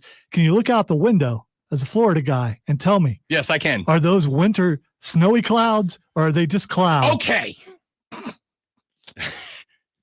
Once again, Lonzo is the master of touching on things that I was unprepared for yet have a whole diatribe ready. You remember that snowstorm we had a couple of years back where it snowed and it stuck and it was like snow, I don't know if it was a storm, but it was a decent snow. Yeah. Where we had a good snow. Okay. All right. The day before that. Now, again, as Lonzo has so adequately pointed out here, I grew up on the beaches of Florida. Now, I've been snow skiing, went up to Colorado. I've said that a couple of times this week, too. So I've been around snow. I've seen snow. When I moved here, Obviously, it had been a number of years since the last time I saw snow. The day before that snowstorm, because remember, leading up to that storm, they're like, hey, it may snow, it may not. We don't really know yet, right? It wasn't like this one where we're like, yo, it's going to snow this weekend. Everybody get ready. That one, they were like, it might snow, it might not. We don't really know. The day before that, the lady friend and I were out running around or whatever. We were dating, but we were not engaged yet. And we were out running around doing whatever we were doing that day. And she looks up at one point. She's like, it's going to snow. I was like, what are you talking about? Because the day before it wasn't even, it was cold, but it wasn't like winter chill like it is today in the 20s, right? She's like, it's going to snow. I'm like, stop it, knock it off. She's like, no, I'm for real. It's going to snow. She goes, I don't think it'll be a lot, but I think it's going to snow. I said, why? She goes, those are snow clouds. I was like, GTFO with that. What are you talking about? Well, there are definitely snow clouds. You can also smell the snow. So, and no, I didn't smell it this morning because it's not coming. But if I go out there now, while the clouds are rolling in, would I be able to smell the incoming snow? Probably. I don't know, man. I didn't know that was a thing. I was like, they're clouds. She's like, no, they're snow clouds. Look, they're shaped this in. I'm like, I don't know what any of that means. Snow clouds are heavier in the lower. They look fat. They look like they need to drop something, and it's usually snow. I got. So you can't look at a cloud and go, that's a thunderstorm? Yeah, because those are black and tall. Black clouds tend to stick out a little bit. So yeah. Snow clouds are like when you drive in the mountains and it feels like the clouds are really low because you're in the mountains. That's what snow clouds are like here, even though we are still elevated, but you know what I mean? It's like driving through the mountains. The clouds look lower. They look heavier. I don't know how else to describe it. I don't either. So what you're saying is you can't look out there and tell me if those are snow clouds. Yes, that is exactly what I am telling you right now. Yes, that is correct. That is exactly correct. All right, we got to get to the audio blitz, the best audio we have heard from around the sportosphere since the last time we did the audio blitz, which was on Wednesday. We had a bunch of guests yesterday. So let us get right to it. I will start with this one. Michael Pierce is a fat guy. He plays defensive line for the Baltimore Ravens. The Ravens this past weekend winning the game, and Michael Pierce got our favorite play in football, the fat guy pick. I love a fat guy pick. I love more than a fat guy pick six. A Heisman Trophy moment, if you will. I love a fat guy pick six. Michael Pierce got one, a pick. And he starts his boomer, says, rumbling, stumbling down to the end zone. Except for he took about 5 steps and he fell down. Now, it was an intentional fall down. Did you see this play by chance? The Michael Pierce pick? I don't recall. Okay. Michael Pierce decided, I'm going down. And when he went to intentionally fall, he forgot how legs work. And he very awkwardly went down. It was clear he was intentionally going to take it, but it's like he went to take a knee, but he forgot to stop running first. So he just kind of fell. It was very awkward. I mean, it's like your brain is working and your body. For sure. His brain was like, go, go, go, go, go. And his legs were like, no, go down. Well, Michael Pierce explained why it is he decided to take a dive. I want to try for 6. So there's a long history of turning big guy interceptions and fumbles and all that stuff into memes. So at the risk of ruining a career play like that for myself, it's time to go home. So the bus was out of gas. We're good. I'm glad I caught it, more importantly. I'm going to be honest. I don't want to curse on TV, but S word. You know what I'm saying? I say, oh, my God, he really threw this football. So, no, I got fairly decent hands. I'm glad I caught it. And like I said, Coach preaches smart football. And like I said, I don't want to end up on a meme on Instagram, my wife and everybody laughing at me. So we did the right thing. We got down and kept it moving. Why did you go down, Mike Pierce, instead of getting the fat guy tutty? And his answer was, I didn't want my wife laughing at me on Instagram. And if I can keep it a buck with you, I understand, Michael Pierce. I understand. I firmly believe, at least it's true for me, Lonzo, the best relationships are the relationships where both people pick on each other nonstop. Oh, I completely agree. As someone who's been married for 32 years, yeah, without a doubt. Also, when you had a couple incidents in public where you lost consciousness, were you worried that someone might recognize who you were and just take pictures and stuff? No, because we were on the other side of the state, and I'm big, but I ain't. They know me in Charleston big, right? Well, I mean, just the rail slide, wasn't that at the well? Oh yeah, no, that was bad. Yeah, okay, I forgot about that one. I KO'd myself on that one. No, not really. I mean, if someone that's Rob Brown. But I here's what I know happened. What I know happened was when I passed out and broke my teeth in Charleston, I came to. She's gonna get mad at this.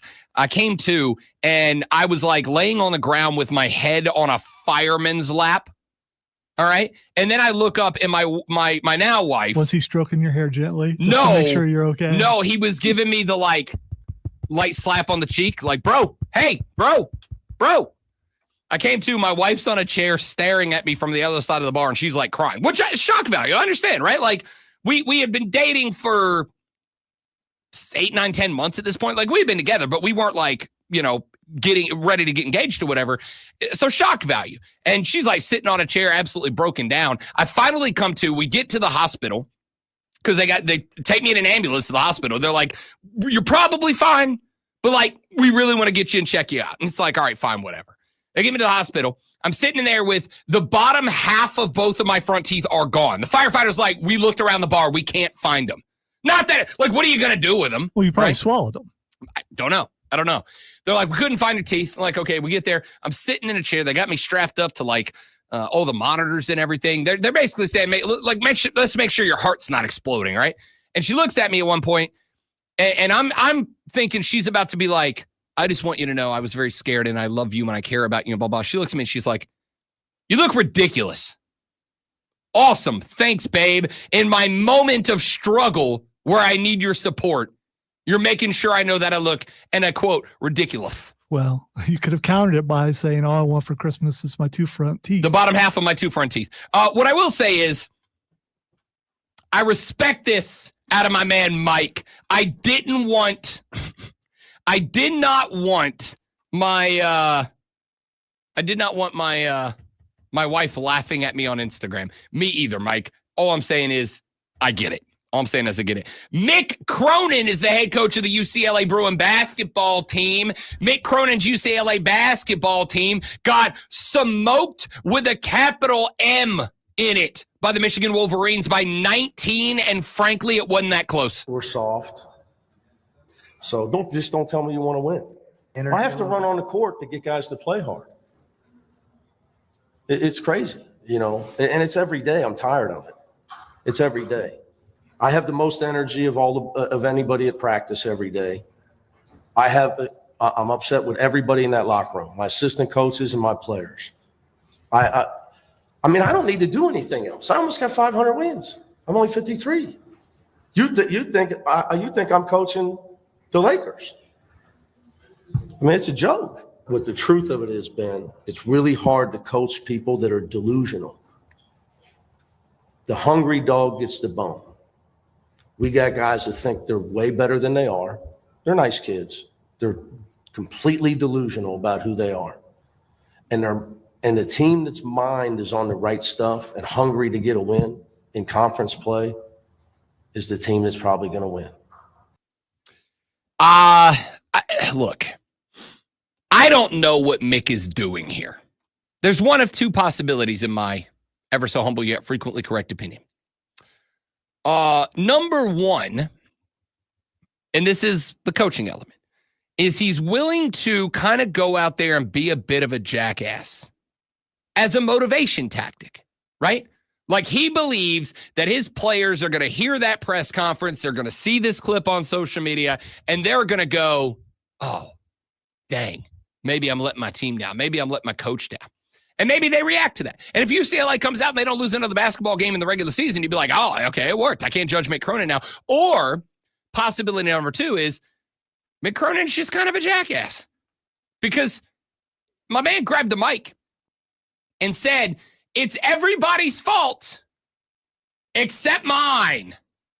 It's everybody's fault, but not me. I'm good. I've won 500 games. I'm 53 years old. I'm out here hustling. I work harder than everybody. I'm going to tell you right now, Mick Cronin, and for the record, I really like Mick Cronin as a coach. I really do. But this moment, not a great look. I have worked with people before, as I'm sure most of you have.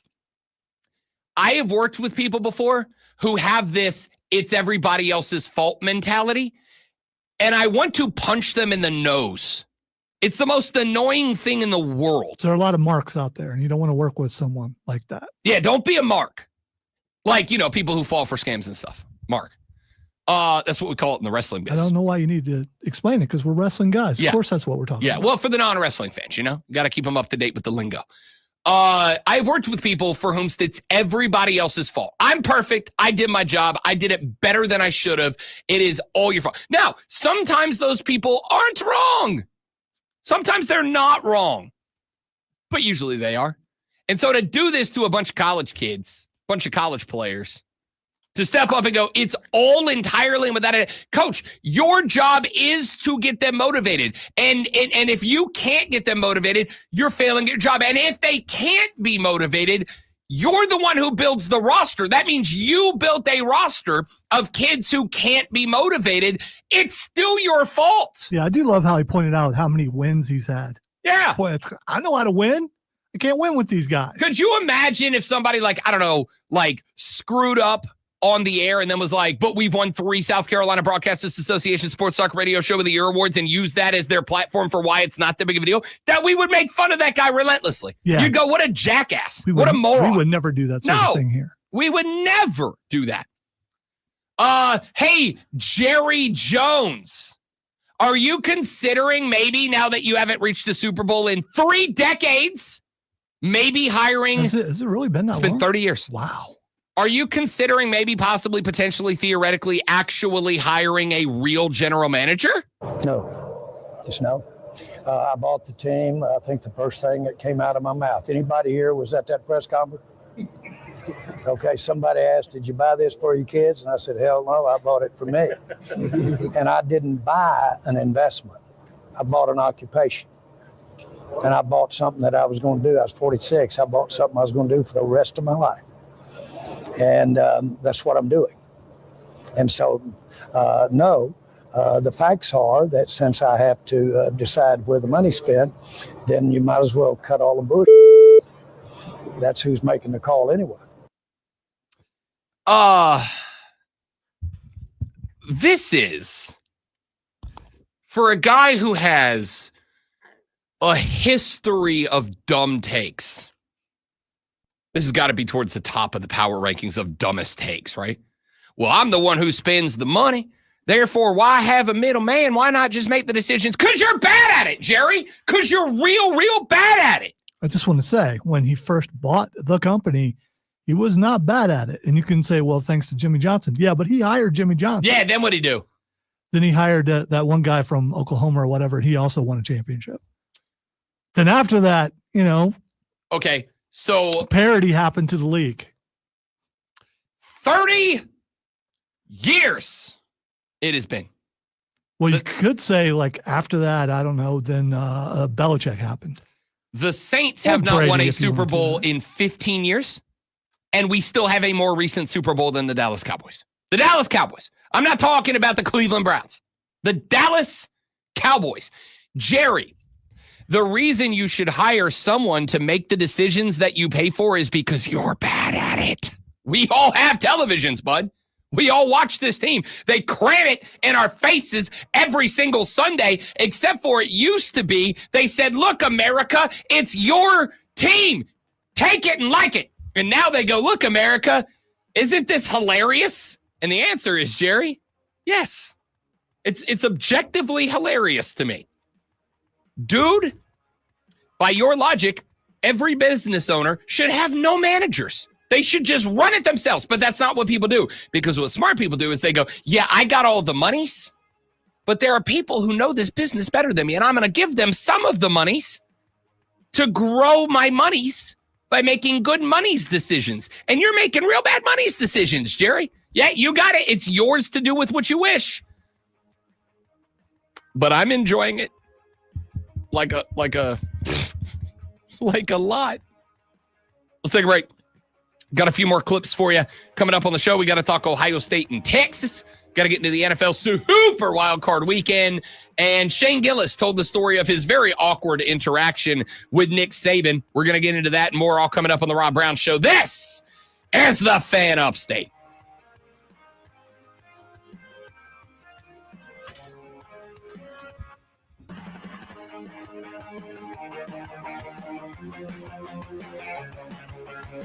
A little more clear line of sight now. Can you look at that and see if those are?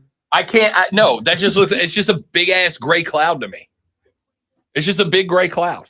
I'm assuming it's gray. It's still not fully light outside, but that's just a big ass gray cloud. Is all that is. It's pretty solid blanket of something. Sure, but like, is that what a snow cloud is? It's a blanketed cloud. Really? It's just really white. Freaking low. Is that Rod Brown? I don't think anybody recognized me, Kane, but again, I was unconscious, so who the hell knows? I would have hoped you were okay, but I probably would have took a picture. At least one. I do know at least one lady who knew me from the Swamp Rabbit games knew who I was, but I don't know that she knew me from here. I think she knew me from being the MC for the games. Be right back, guys. Stay right there.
all right, I can barely walk and I need a knee replacement.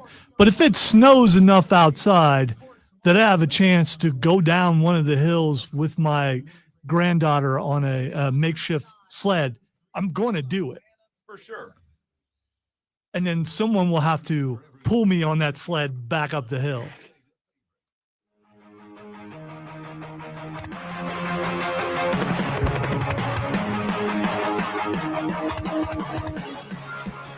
When Notre Dame and Indiana faced off in the college football playoffs opening round, College Game Day was there. And I will tell you that I think that, and we've had this this conversation. I will tell you that I think this year's College Game Day was arguably the best that College Game Day has been in a very long time. Like, it felt like the desk was loose again. And as somebody who, I don't love shirt and tie sports broadcasting. Like, sports are fun to me, right? If you've listened to this show for more than, I don't know what, 6 minutes, you recognize that I use the phrase all the time, we take sports seriously, not ourselves. Lonzo and I are two fun-loving guys. Like, we like to have a little fun around here. It's sports are supposed to be fun. I will never understand bro who gets mad about sports. Do I get bummed out when my team loses a big game? Sure, just like everybody. But it's like, give me an hour and I'm going to wash it, right? This is supposed to be fun. This show is always loosey-goosey because I don't like being in a bad mood. And if I can utilize this show to lift me out of a bad mood, great. And more importantly, and I've said this before, I understand that every minute that I'm on a microphone, somebody out there having a craptastic day is going to come across the show. And if I can help be the reason that they get out of that craptastic mood, I hope I do that. Yeah, there are some segments that something comes up that is a bit serious that we have to be a little less fun-loving. But like 90% of our segments are loosey-goosey fun. Yeah, I don't care if you're in a bad mood. Get over it. I mean, I care, and you are entitled to be in a bad mood, okay? You are entitled to have a bad day. Stop being a punk. You are entitled to have a bad day. Your feelings and emotions are valid, all right? I'll be your therapist for a minute. Your feelings and emotions are valid. But I also know, I think unless you're a break a TV guy because your feelings are not valid. You're an idiot. just. But I also believe that 99% of those videos are staged. You need to be sent to an island or something where you could just break things all day. So I love College Game Day this year. And I credit a guy that realistically I should be real mad at because Pat McAfee's just doing what I've been trying to do for 17 years. He just had NFL money to start it, right? Pat McAfee does the show that I have always told every boss I've ever worked for. That's the show I want to do. And now he's doing it. Good on him. I don't hate the player. I hate the game. Okay? But McAfee on game day has been perfect. He's been perfect. It's fun. It's fun to me. And it's not for everybody. I get that. But I got tired of the button down. As I said, like one of my favorite things of all time was last year when Reese was telling the story about Jalen Milroe's Lank shirt. And he said, let a naysayer know. And McAfee was like, whoa, naysayer. Desmond Howard, I thought Desmond Howard was going to fall out of his chair laughing because that ain't what the N in Lank stands for, right? And it was objectively one of the funniest things that's ever happened on College Game Day. Well, Pat McAfee, I believe, is the reason that a lot of these guest stars have stopped being stuck-up-ish actors, and they're doing a lot of stand-up comedians. They were at Vanderbilt. They get Nate Bargatze. They were there at the Indiana Notre Dame game. Shane Gillis, stand-up comedian, one of the big revelations of 2024, is a big Notre Dame fan. He was invited out.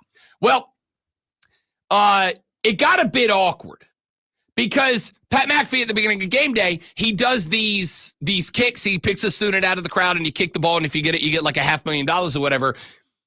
He brought up a Notre Dame kid, and Shane Gillis was there. And this happened. I don't know. This is, it's always with Notre Dame. It's like, here's the big game. Let's hopefully win it. This feels different. Feels like we can win it. You know? Okay. There's some parity now that everybody can pay their players. Notre Dame has a shot. It's not just the SEC. It's not Coach Saban. So he said, now that everybody there can play their players, not just the SEC, I feel like we got a shot. It's not just Coach Saban. Called Nick out by name. And then they went to the desk, and it got a bit awkward. You called him a cheater earlier. I was just joking around. I don't think the SEC paid players ever. Period. I'm joking. Are we not? Is this not a fun show? No fun. Serious show? Serious football. Like Alabama Jones is very serious. No, I'm not serious. Get the whip, Indy. I do believe in integrity.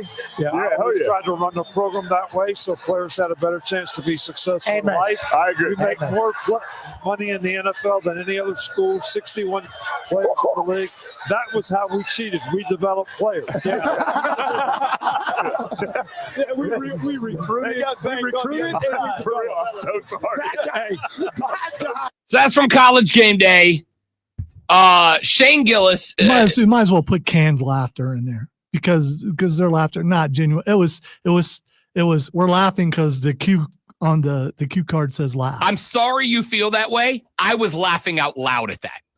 Like at my house, I was laughing out loud. Those guys up there are so uncomfortable at that point. They're so uncomfortable. Hang on. I'm going to get there because Shane actually talked about that. He did a podcast yesterday. I disagree. They are having a ball. And I'll tell you why I think they were having a ball. It's the McAfee effect. All right.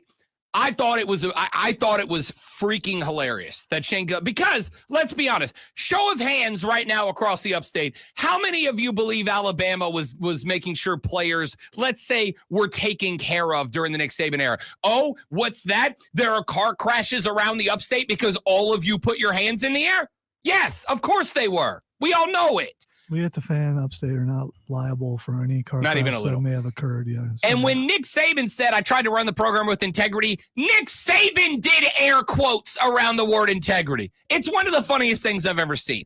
And I think the boys were having fun. Now, the reason I think the laughter is real is because of what Shane Gillis said yesterday when he was talking about this interaction on a podcast. So after I said that, we had to go into the stadium to sit at the desk.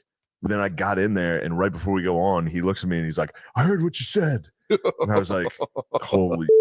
And then Herb Street and McAfee were like, he's just breaking, dude. He loves messing with guys. Like, he's literally just.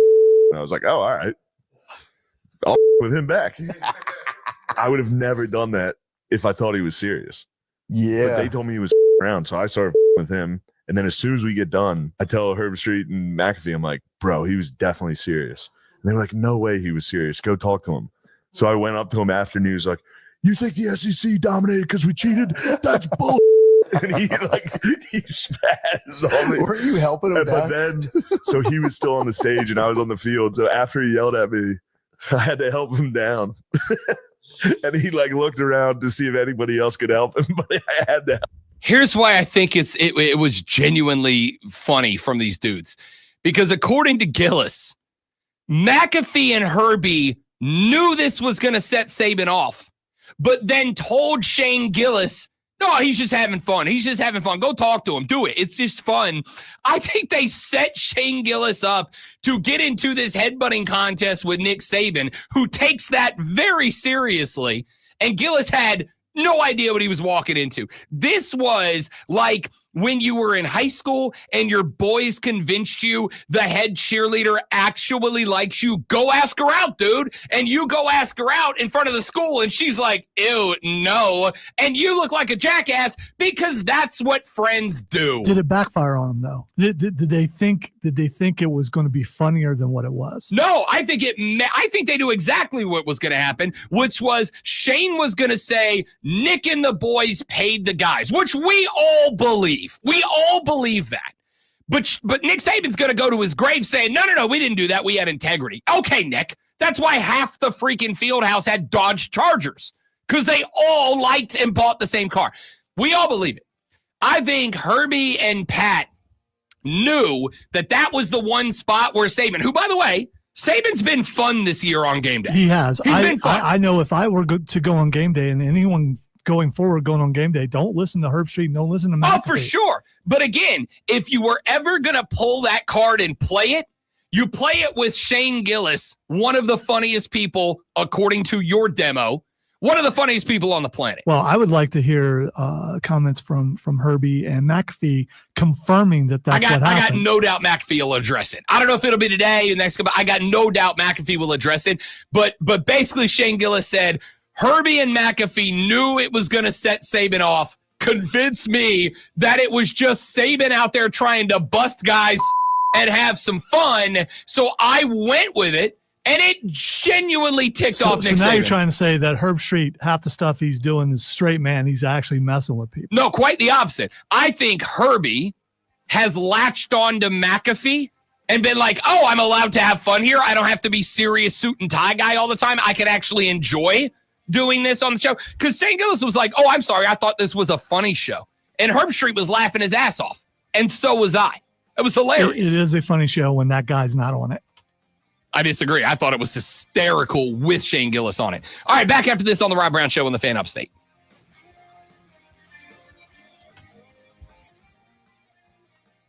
All right, guys, I got to step away for just a minute. Are you doing the same? Is this our mutual break? If you want it to be, what, are we going to hug or something? I don't know. Are you stepping away from the screen? Sure, let's go.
The Rob Brown Show back on your radio. It's the Fan Upstate.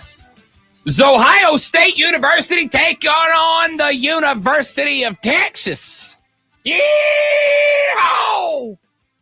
This evening, the winner of that game will advance to the 2024-25 College Football National Championship game this evening. I'm going Buckeyes. And I'm going to say, I've said this a couple of times in these playoffs, and this philosophy has worked out for me. I'm going to go with the team that's playing better football.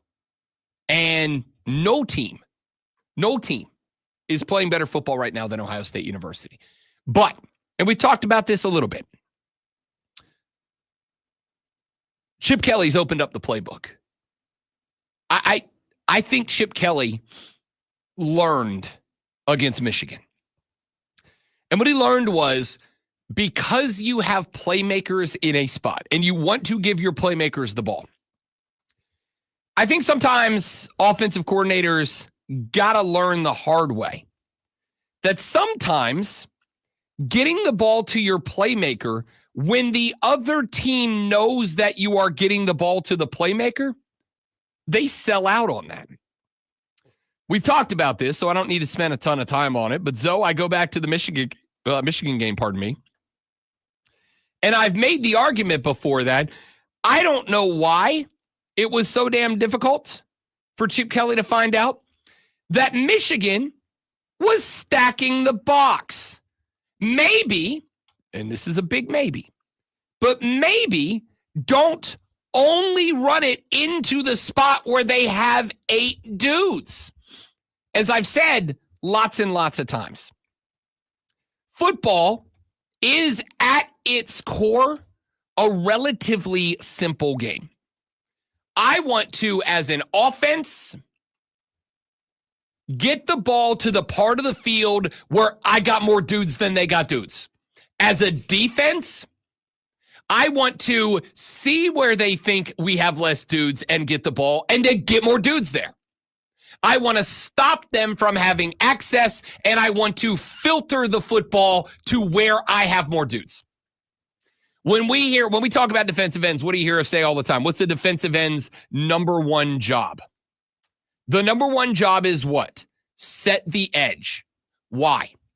Because if a quarterback or a running back get out of the pocket, if they get to the edge, they get a third of the field where they can establish more dudes. If a quarterback is contained in the pocket,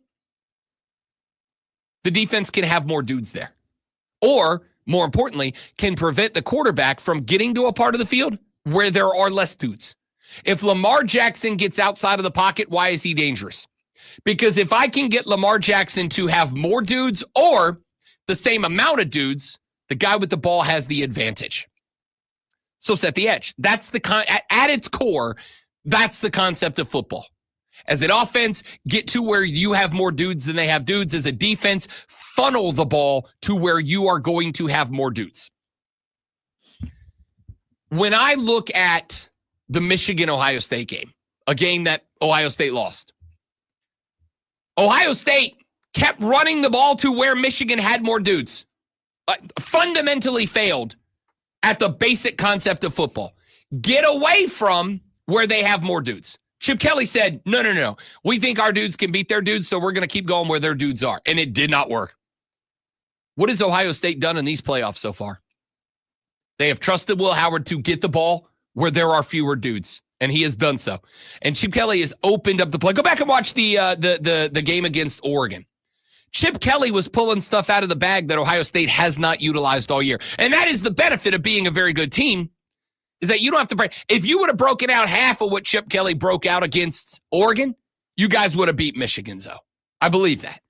But you weren't deep in the bag. It was basic concept football, and Michigan figured out the concept. And you didn't change anything. You changed everything against Tennessee. You beat the hell out of it. You changed everything against the Ducks, the number one consensus, only unquestioned team in these playoff brackets. You beat the hell out of them. First of all, everyone seems to be really confident that Ohio State's going to win, and I'm nervous. usually don't get that nervous. As a Kansas City Chiefs fan, all the nerves really roll out, and you're just used to the team winning on the last drive. With this, if they come out a little bit stagnant, then I'm really going to be concerned. If they come out the way they did the last 2 games, awesome.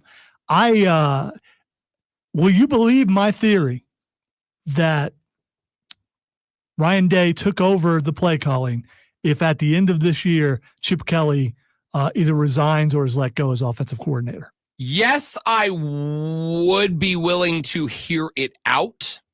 What I will say is this. Chip Kelly and what he was running was very similar to what Chip Kelly was running when he was the head coach at Oregon.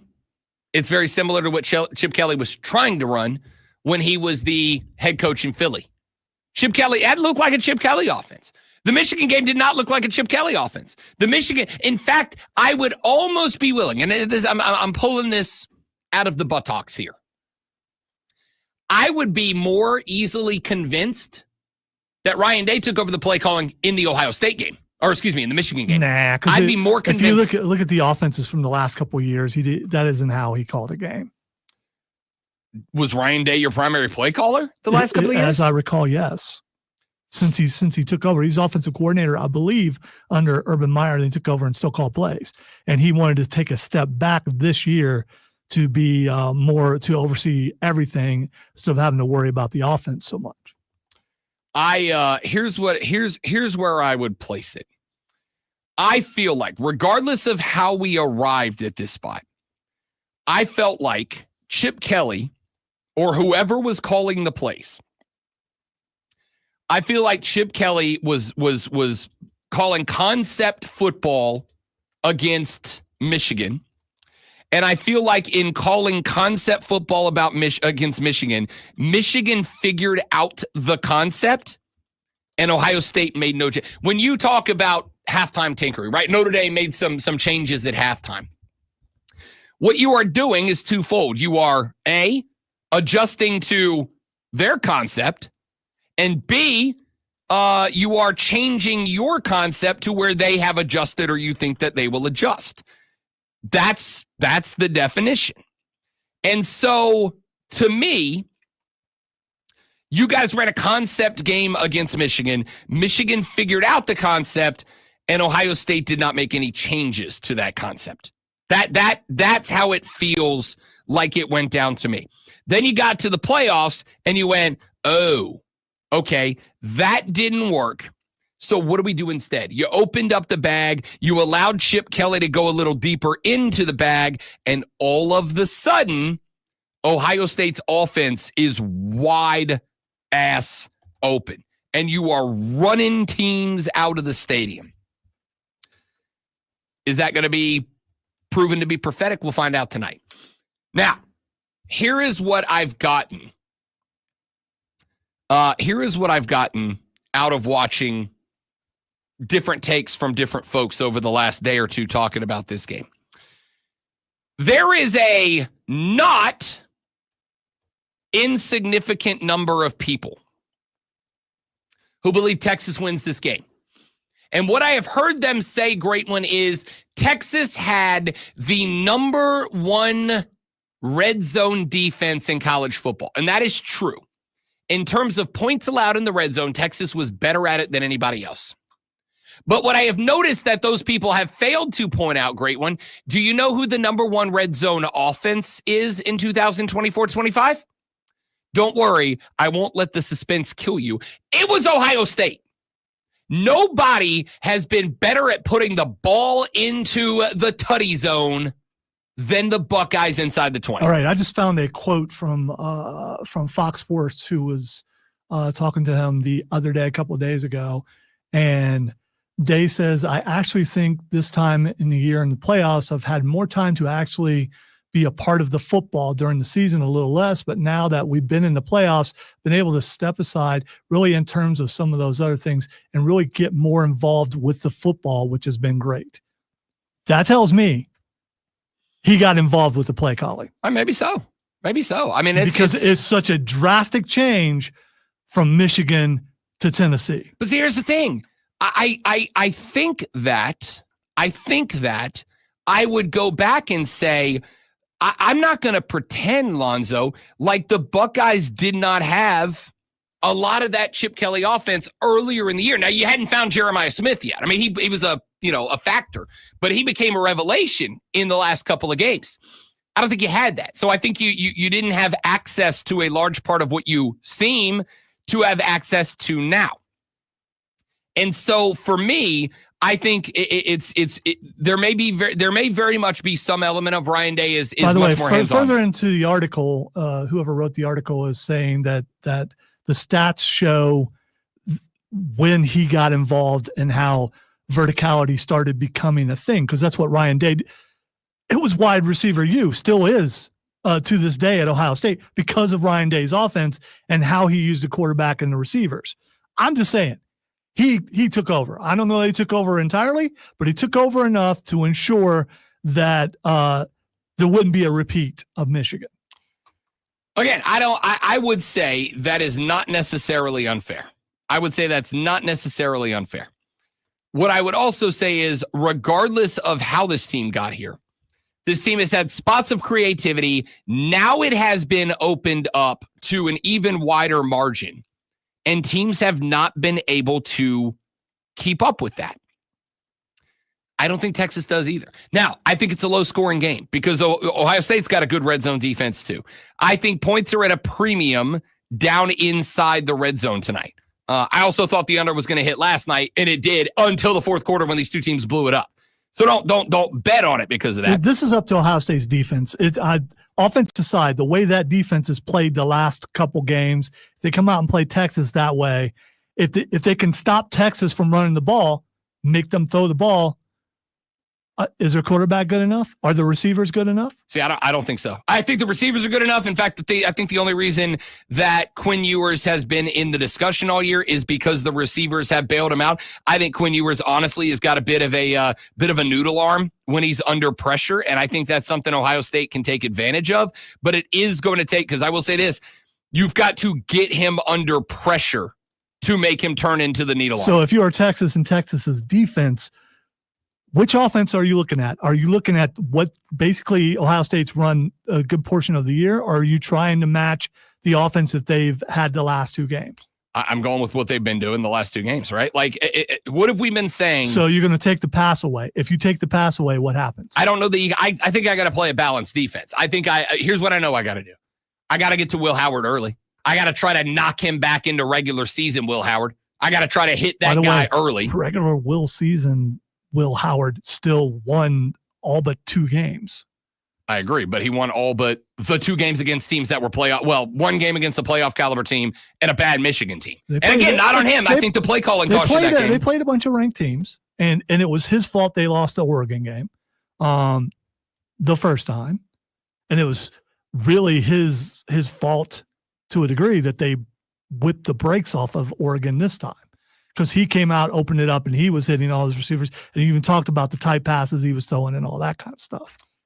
I think that in looking at what we've seen out of Ohio State, I think this team is at this point creative, and I think that is important. I think that creativity causes a problem for Texas.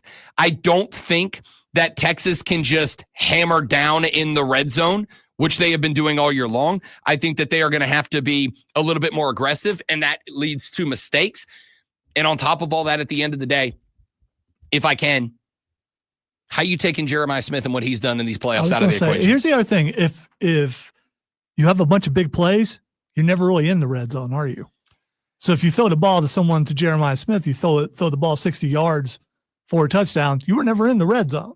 So that red zone defense doesn't matter if you have a bunch of big plays, which they've had a bunch of big plays the last couple games. They have. And again, a lot of that has to do with the fact that Will Howard has kind of come out of the shell a little bit, and they've taken advantage of that. And Chip Kelly or Ryan Day or whoever is in charge has opened up the playbook, has gone deep in the bag. And if they get deep in the bag, I don't know that Texas keeps up in scoring points. I do think Texas is scoring points tonight. Let's be clear. I think the offense puts points on the board.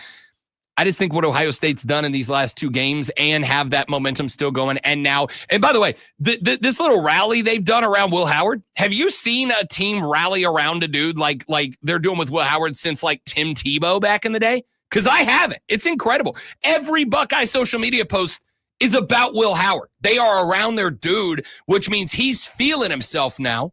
And if he's feeling himself, that's where a guy gets dangerous. Give me the Buckeyes to cover the -6.5 against Texas tonight. Let's take a break. We got your water cooler cheat sheet. Nope. We got your sports flash. What is wrong with me? All NFL in the final hour of the Rob Brown Show in the Fan Upstate. By the way, I'm fan worried. You know how when you're a fan, you're worried a little bit. I'm fan worried. The first college football national championship contender has been decided as the Notre Dame Fighting Irish beat Penn State in the championship semifinal 27-24. Penn State held a 10-3 halftime lead, but a Drew Auer interception decided the final minute allowed Notre Dame a field goal with less than 10 seconds left in the game. Notre Dame quarterback Riley Leonard threw for 223 yards, 1 touchdown, and a pair of picks. The Irish await the winner of tonight's Texas versus Ohio State matchup. Monday's wildcard playoff matchup between the Minnesota Vikings and LA Rams will take place in Glendale, Arizona, out of concern for public safety due to raging wildfires. While no players or coaches have been directly impacted, journalists said smoke was visible from the Rams practice facility. Make sure you tune in this Monday at 6:30 as the Furman Paladins take on the Wofford Terriers. It's Furman versus Wofford right here on your home for Furman Paladins basketball. The Fan Upstate. Do what? What a little flair there at the end. The Fan. It's hesitation and timeout with the bed. It's not. I mean, you know. He's a professional, ladies and gentlemen. Listen, that was my best. That was my best one all week. So I'm not gonna pretend like it wasn't good because it was. Last one of the week. Saved it all up for the roll home. I've won 504 games. I don't know what's wrong with everybody else. I'm only 53.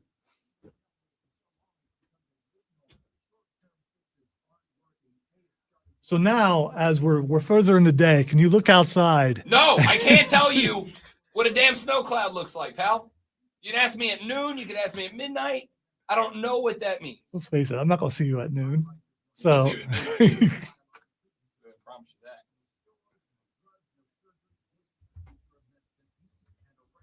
Here's my question. If it snows, are you in for an outside fire pit night in the snow? Like if I was to light a big fire in my custom fire pit, would you sit outside in the snow? Is there a guitar involved? Could be. Could be. Guitars and Cadillacs and hillbilly music. Sounds like a Hallmark movie. And yeah. Keeps me hanging, you know.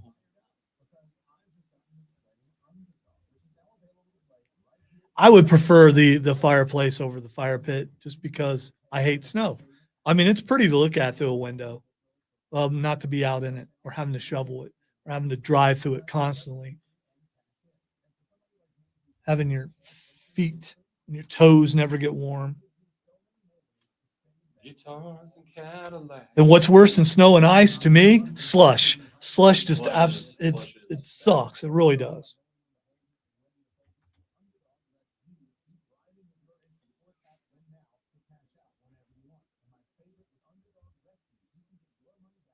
So at 10 a.m., you should walk outside and see if you smell snow.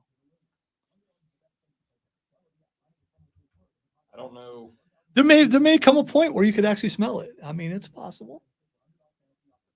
Can you smell a hurricane coming? No, I can smell rain. Can you feel the shifts in the wind when you're at home in Florida and go, okay, yeah, because it goes like you can feel it's the same thing with snow if you've been around it a bunch. I don't know where you're going. Stop leaving.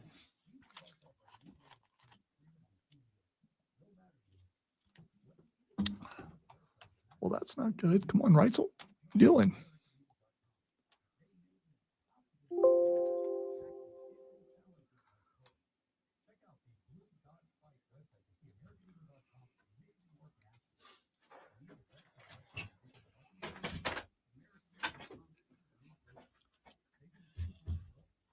Knowing this place is going to be a ghost town today, especially with the email. You can work from home if you want. Everyone's like, okay. Oh, I'm snowed in.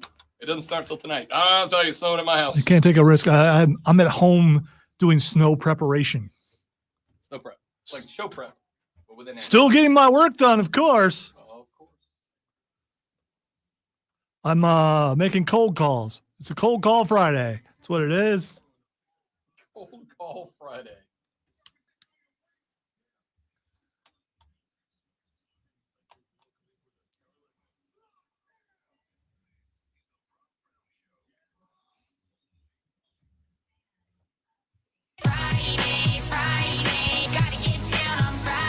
Yeah, buddy. It is Friday. Friday, got to get down on Friday. Final hour of the day. Final hour of the week. Final hour of the Rob Brown Show right here on the Fan Upstate. Welcome back, ladies and gentlemen. Rob, the great one, Lonzo, with you as we roll through. Friday, got to get down on Friday. We have been all over the place, ladies and gentlemen. We have talked some college football. We had one of two national semifinals go down last night. The Penn State Nittany Lions fall to the Notre Dame Fighting Irish, who move on to the national championship game. They await the winner of this evening's semifinal contest between Ohio State University and the Texas Longhorns, y'all. We gave you our predictions and prognostications in the last segment of the show. I'm going the Buckeyes with the win and the 6.5 point cover in this one. That is not to say that I think that Texas won't score some points. I do. I didn't give you mine. I mean, you said we. Yes. I just said I was nervous. That's all. I'm just saying. I didn't get a chance to give my score. Have at these, though. Your final score, Ohio State wins by what margin? 2. Ooh, no cover for the Buckeyes. No cover for the horse chestnuts. Might even as we get closer to 7:30, it might even be by 1. I don't know. I'm just really nervous. I just am. I think this game's interesting. Like I pointed out a little while ago. I want to be wrong. I hope they win by like 21. I think that would be awesome. I don't think it's going to be that much. That would make my household very happy. Well, I'm sure that it would. Yes. And all I care about in your household would be ecstatic. Exactly. Yeah. All I care about in your household is Miss Lisa's happiness. As long as she's good with it, I'm good with it. Snow outside, fire in the fireplace, victory by the Buckeyes. Very happy wife. Horse chestnuts lighting the horns on fire. That's pretty good. That's pretty good. I come up that on the fly. That's pretty good. Yeah, I'll take Ohio State. We got a Buckeye Irish national championship game lined up, if I am correct. We were both wrong about yesterday's contest, but I will also point out barely, because we both said Penn State in a close one. All right. So for all the conspiracy theorists out there, what would the powers that be prefer? An Ohio State victory or a Texas victory? The conspiracy theorist, the conspiracy theorist are going to say the horns. But here's the reality. They might say Therius in Britain. They might. Mike Tyson would say it when he really means something. He'd be like, yo, I'm furious. That was good. I really enjoyed that. Hashtag nailed it. Not a dad joke, a Tyson joke. A Tyson joke. I think you would say the horns, right? I think you would say the horns. I think you would say the SEC team. But I would also point out that the Big Ten brings in the dollar bills, y'all, as well. The question mark is how much power, if you're a conspiracy theorist and you are very furious about it, the question mark would be how much sway does it, because ESPN wants the horns in, right? ESPN wants the SEC team in. Question is, do they have the sway over getting a Big Ten team in? That would be, I'm not saying that's what's happening. I'm saying that would be the conspiracy. I think the you know what the hell I'm saying. I think the marquee matchup would be Ohio State versus Notre Dame. I mean, again, Texas. I mean, they played really well all year, but I still think they were not a story. Were they? Oh yeah, they were a story. You have, if nothing else, except for someone was a deputy on the Dr. Pepper commercial. That's about it.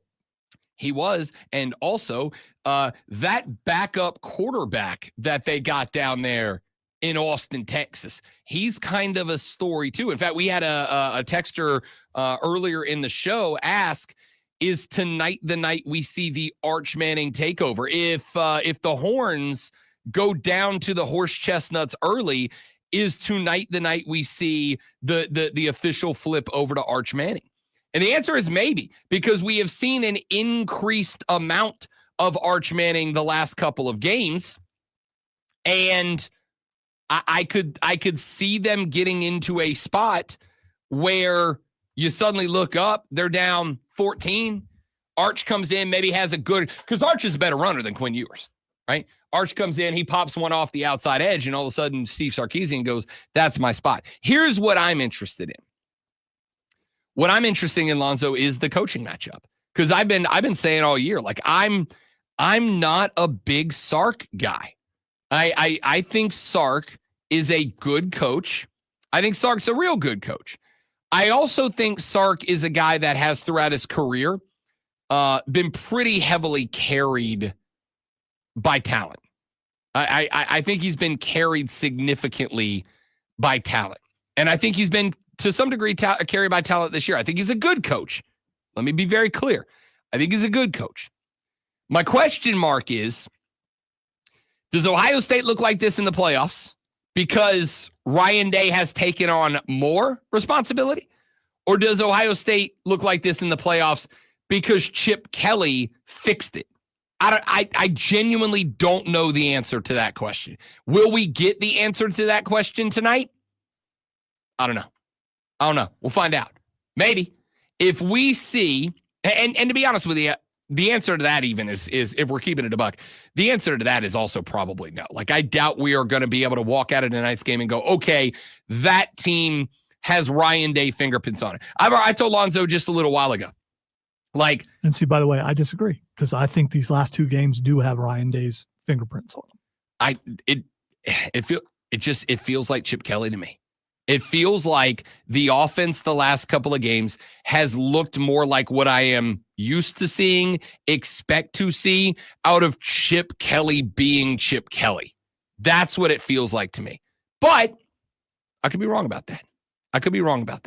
But we've talked about that one at length. If you want to get your predictions, prognostications in about tonight's game, you're welcome to do it. 844-326-3663. That is the call in and text in number. 844-326-3663 is the number to be a part of the show this AM.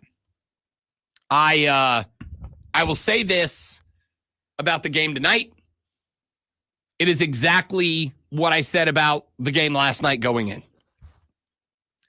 I think this game, to me, and pardon me being, astronomically cliche here, I think this game is about conviction.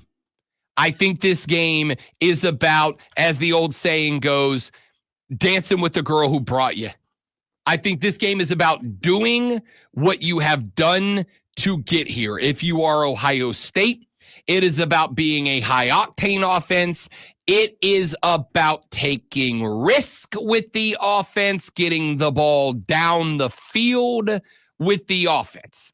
If you stop doing that, if this team reverts to what they did against Michigan, I think you get into trouble. I think if you go, oh, yeah, we got a couple of really good running backs, we're going to lean on them. Well, that's what screwed you. That's what got you in trouble in that Michigan game. That's what got Ryan Day to a point that Michigan fans, being absolutely and entirely completely ridiculous top to bottom, wanted him fired for. If this Buckeye team reverts to that in this game, that's how Texas wins the game. All right, I have a Will Howard question for you. Has he improved his stock? And if he's able to do what he's done these first two playoff games, the rest of the way through the national championship, has he moved up some spots in the draft? Oh, for sure. For sure. I wouldn't say like, oh, he's taken, Carson Beck's spot at this point. I don't know that I'm ready to go quite that far. No, Beck is not. Well, because Carson Beck left that spot. Not take the spot that Carson Beck has. By the way, vacated. I read an article a little bit earlier that said Ohio State also interested in Carson Beck. But we'll see. Has he moved ahead of any of the other quarterbacks coming out for the draft? I don't know. I'm ready to go far. Let's keep it a buck. He's played 2 really good games. He had some good games. Disagree. He's had really good games all season. He's played 2 great games. He has played 2 great last games. couple of times. I can't argue with that.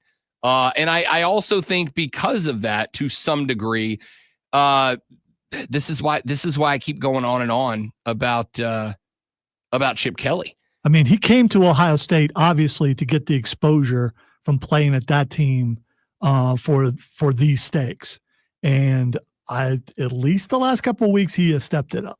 I don't disagree. Will Howard has been a revelation, and again, to kind of hammer down the point one more time again, I would also say that Chip Kelly has catered the offense to Will Howard, which, though, I don't necessarily think was the case earlier in the year. I think Will Howard was good enough, but I don't think the offense was tailored to him. And I think you kind of hit the spot here with Chip Kelly. I think you've kind of hit the spot here with Chip Kelly where you have started to go, okay, like we need to start working with this guy. We need to start running an offense that he can succeed in. I think you flipped over to that.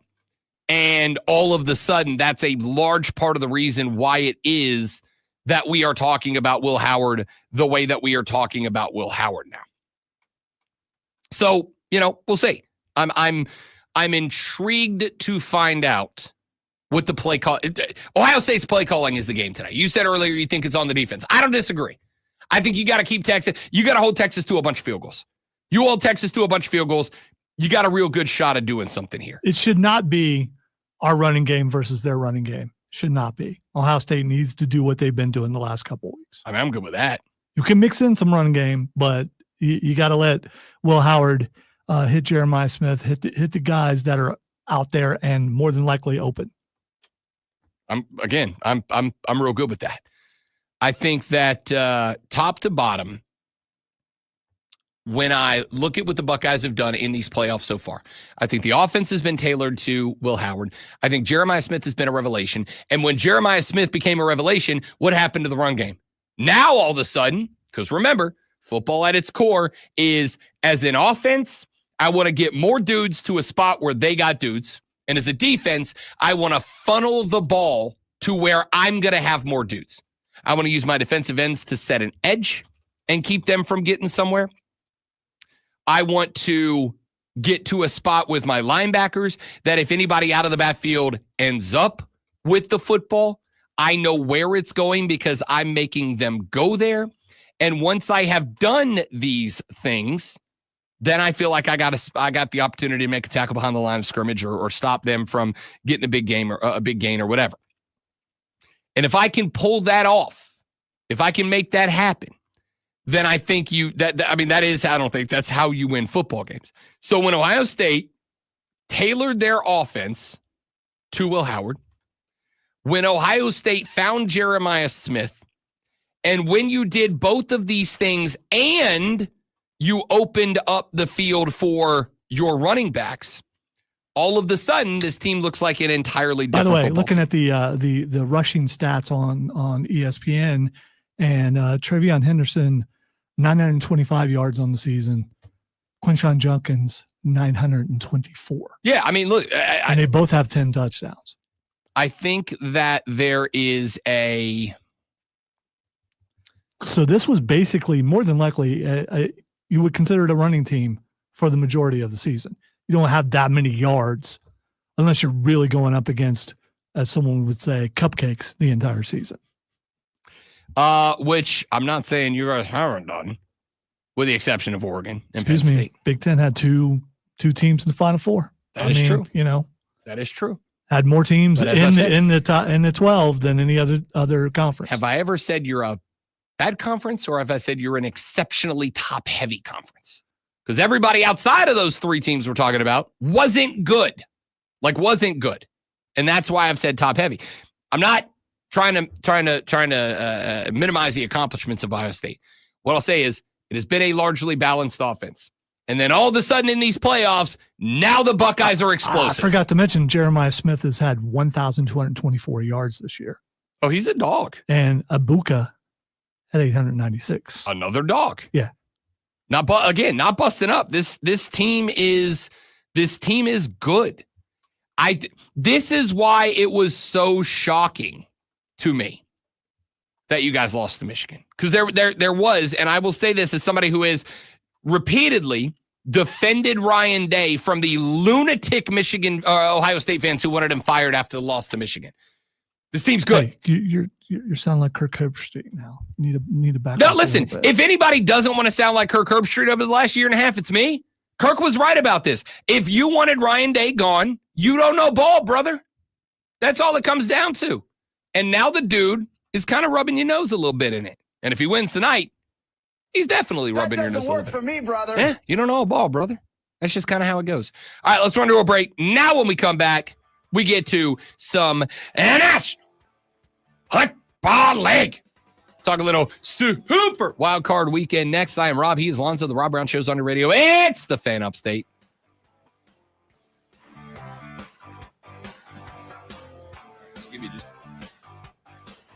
I just like forgot where I was for a moment. And so I was like letting the music go.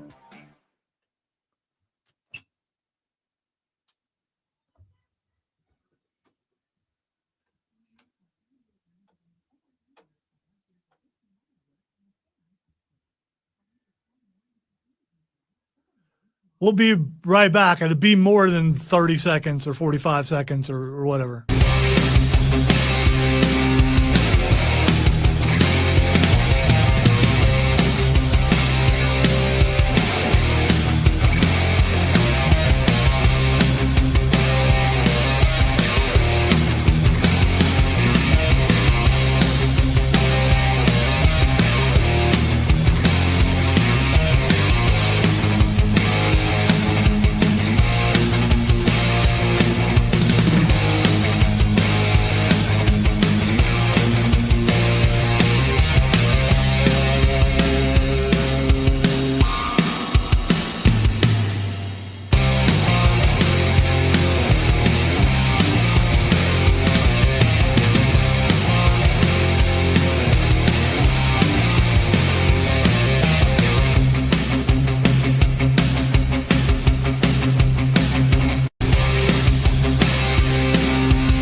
Porky treats. Dadgummit. It is snowing in Atlanta. I got a big fat so going on over here. It's 100% snowing here today.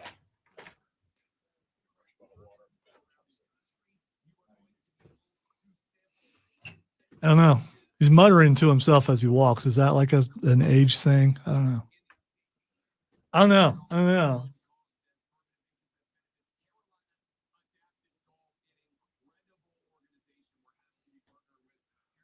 Probably some people would think that way, James.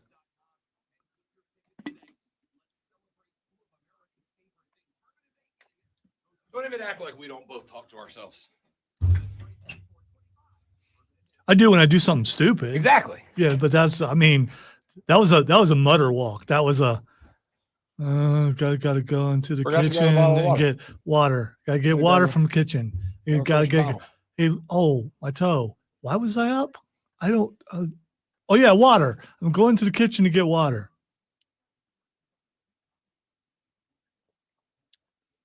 I think a good bit of my muttering when I mutter is questioning why the heck did I just do what I did, Most of the time when Alonzo talks to himself, it starts by him saying his last name to himself angrily. Right, so you idiot. Yep. Why would you do that?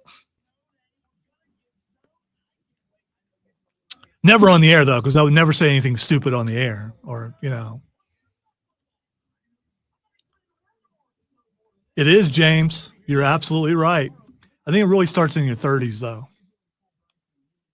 But it gets worse as you get older. As an older, I've observed other olders that do that.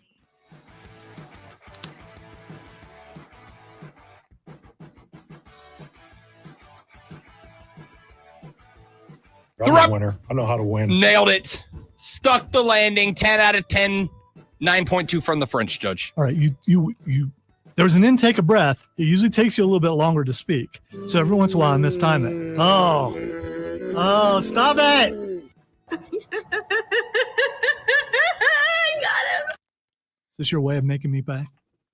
No, I just really like all these. You would. That one, I don't know how to tell you how much joy the Gronk laugh brings me. The answer is so very much. Just proof that Aaron Rodgers' biopic was absolutely right in her depiction of Gronk.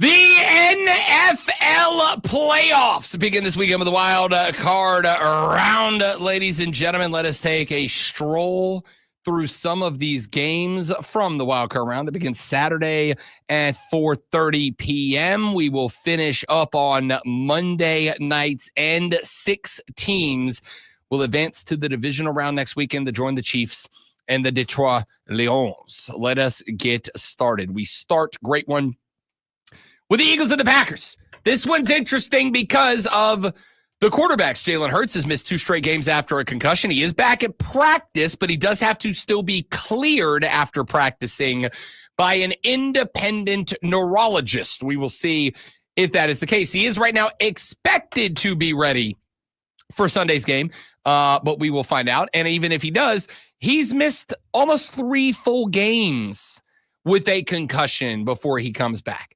I have said it a couple of times so far. I am not a believer in the Green Bay Packers. All due respect to the Pack fan and my dog Shane, who I met at the well the other day, big Pack guy. I hope this doesn't end our working relationship, Shane, but I am not a Packers believer. Here are the teams that they played this season, great one, that are going to the playoffs. They played the Philadelphia Eagles. They lost to that team. They beat the bad Colts, the bad Titans. They played the Vikings. They lost to that team. They did beat the LA Rams. I believe there are 2 teams in playoff games they beat. They barely edged out the LA Rams. And remember, this is LA when Puka Nacua was hurt. This is not the LA team that's going to the playoffs, and they barely beat them. They beat the Cardinals. They beat the Texans. Other playoff game they won. They beat 2 playoff teams. They beat them by 2 points. And if this wasn't the game that they lost Stephon Diggs, I think it was maybe the game before, this was not a full-strength Texans team. No team is full strength once the season starts. We know that. But these were real dinged up playoff teams. They beat the Jags. They lost to the Lions. They beat the Bears, the 49ers, the Dolphins. They lost to the Lions. They beat the Seahawks and the Saints. They lost to the Vikings, and they lost to the Bears. I don't believe in this Green Bay Packer team. And then you add into the equation that Jordan Love is at least a little dinged up, right? He had that wrist injury that caused him to leave the Chicago game. Overrated or anything. I do think he's overrated, but I also think he's overrated and now he's dinged up. I think he's fine. I think he's good. He ain't the Packers aren't a team, I think. The Packers aren't a team where if things are going poorly, they go, that's okay because quarterback, right? I do think there are some teams that can do that. I think the Ravens, I think the Chiefs, I think the Bills. These are teams that can go, even if it's going poorly out there, that's okay because quarterback. I don't put Jordan Love in that equation just yet. Well, not just yet. I don't put Jordan Love in that equation, period. And frankly, respectfully, I don't think he's going to get there. I think he's good. I think he's good enough to win a Super Bowl with the right team having a good day around him. I think if Jordan Love has a day off, the Packers are cooked. I think if the Packers have a day off, the Packers are cooked. The Eagles are 5-point favorites in this game, Zoe, and I think that's about the right number. I'm going to take Eagles win this by a tunny.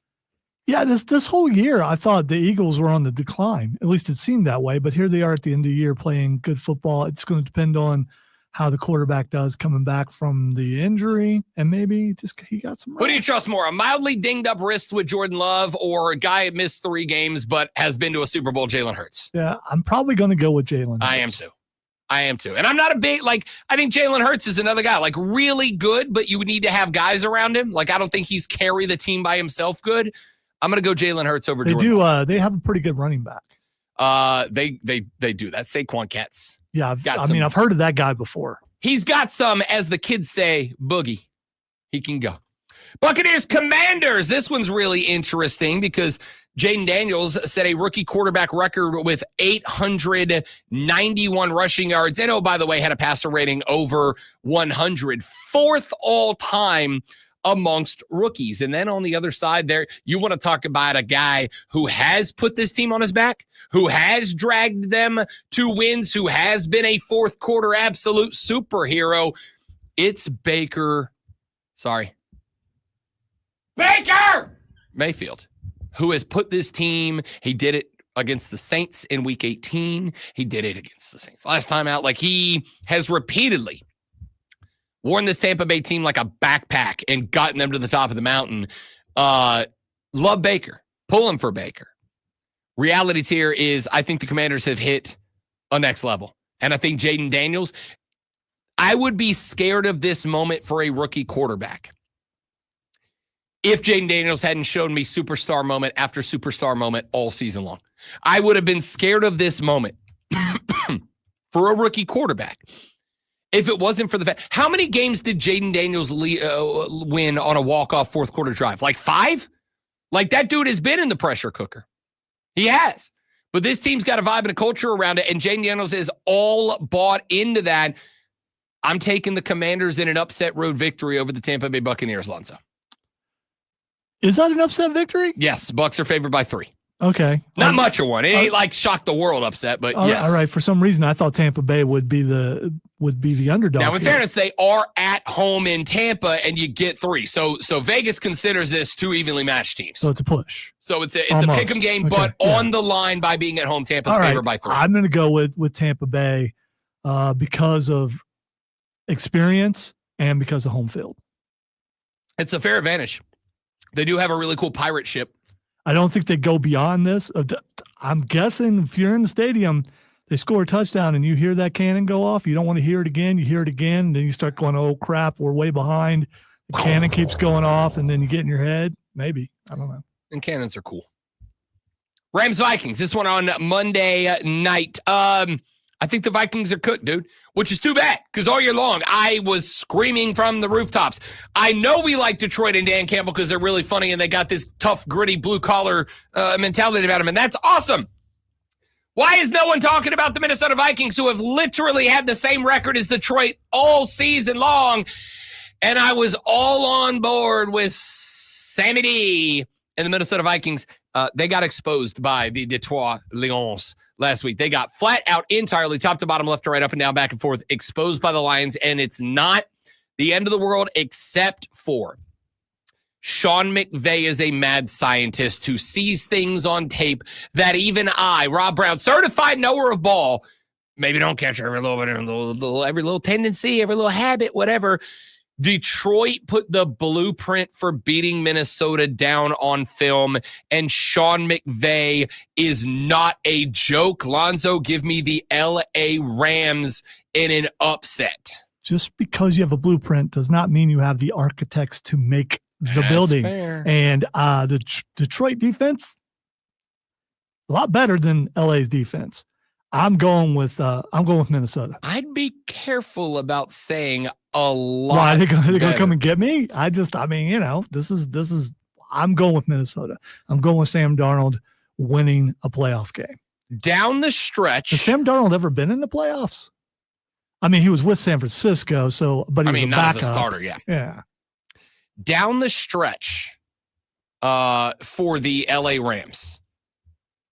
In the final 4 games of the season where they were in the cooker as far as getting into the playoffs, they allowed 6 points, 9 points, 9 points, and they gave up 25 to the Seahawks, but they had already locked the division up, so it didn't matter.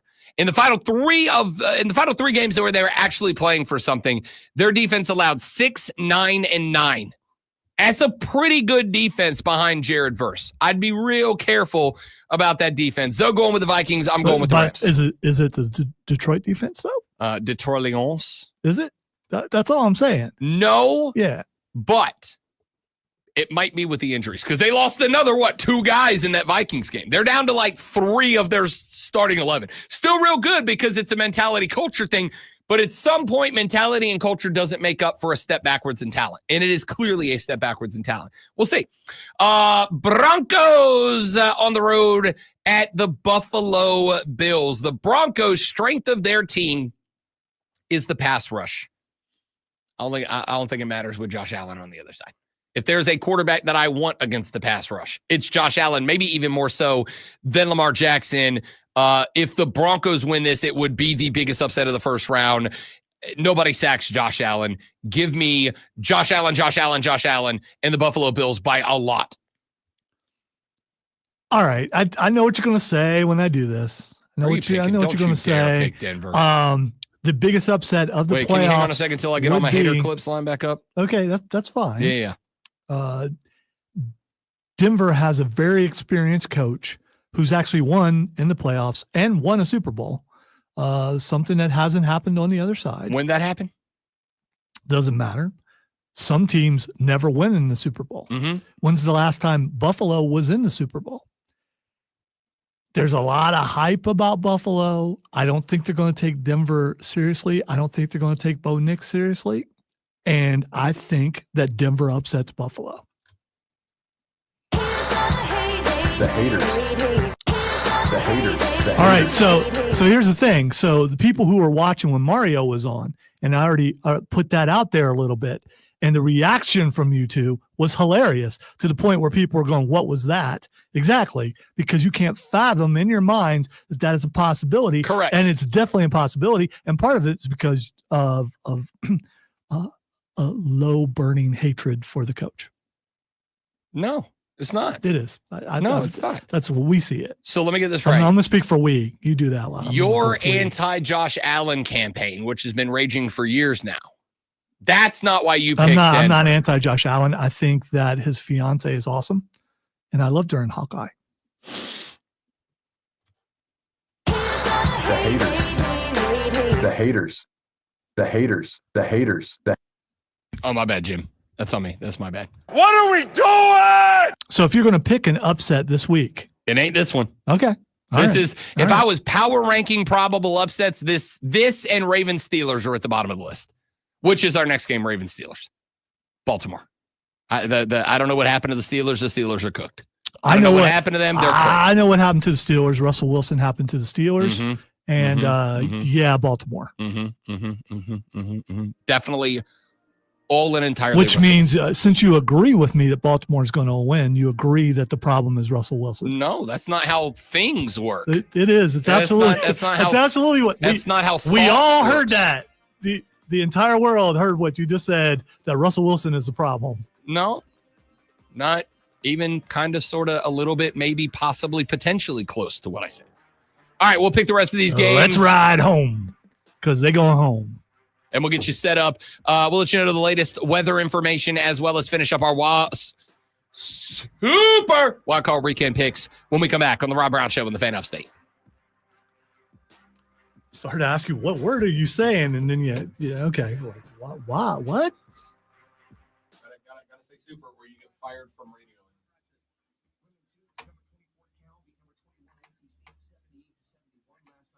Notre Dame had 261 yards of offense in the second half last night. Penn State had come into that game allowing only 289 per game.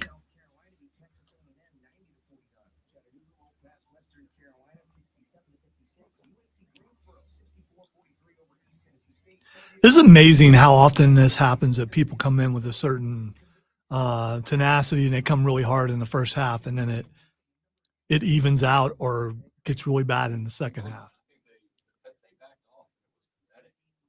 They may have had to back off because they lost intensity.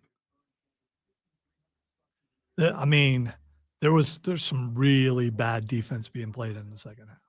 But halftime adjustments are a thing. Sure. But I think as much as Notre Dame adjusted the offense, I think Penn State adjusted their defense in a bad way.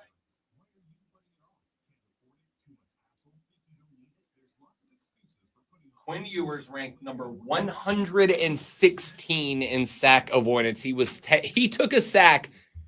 This number can't be right, but it comes from Warren Sharp, who I trust a lot. Took a sack on 25% of pressured dropbacks. If you bring an extra guy at Quinn Ewers, you will sack him 25% of the time. That's got to be, let's say you rush, I don't think Ohio State's this high, but let's say you rush half the time. That means if Quinn Ewers is going to throw 22 passes, you're blitzing on 11 of them. That means you got 5 sacks guaranteed. That's unbelievable. By the way, really quick, we're having cane on cane violence, but Blue Cane, it's not black magic voodoo. It's just witchcraft. If it was LSU or that New Orleans Saints, that would be voodoo. As far as I know, Taylor Swift not a voodoo person. As far as I know, right? I think she's a witch. And I think all of her songs going out on radio are the way that they figured out how to spread her incantations across all of America.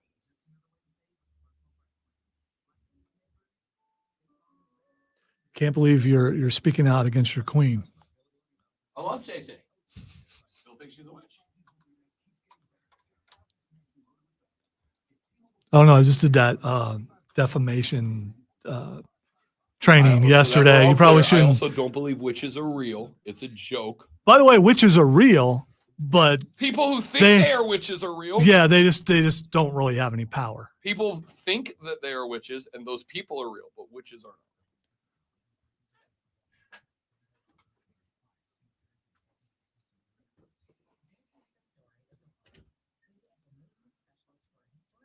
I remember when a witch put a curse on me once. I thought it was hilarious. It was at recording school. I didn't know they fixed the control room mics. Did you call somebody a witch? I was like, oh great, the witch is here to record my song. And she laughed and said, I put a curse on you. I was like, bring it. What curse are you putting on me? She thought it was hilarious.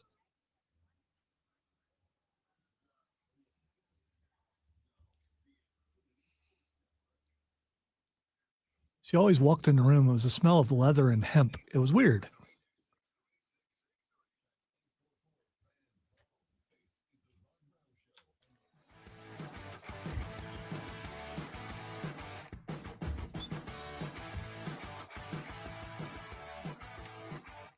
All right, talking NFL Super Wild Card Weekend here as we wrap up the Rob Brown Show in the Fan Upstate. So you're just, you sound like the Cookie Crisp dog when you do that.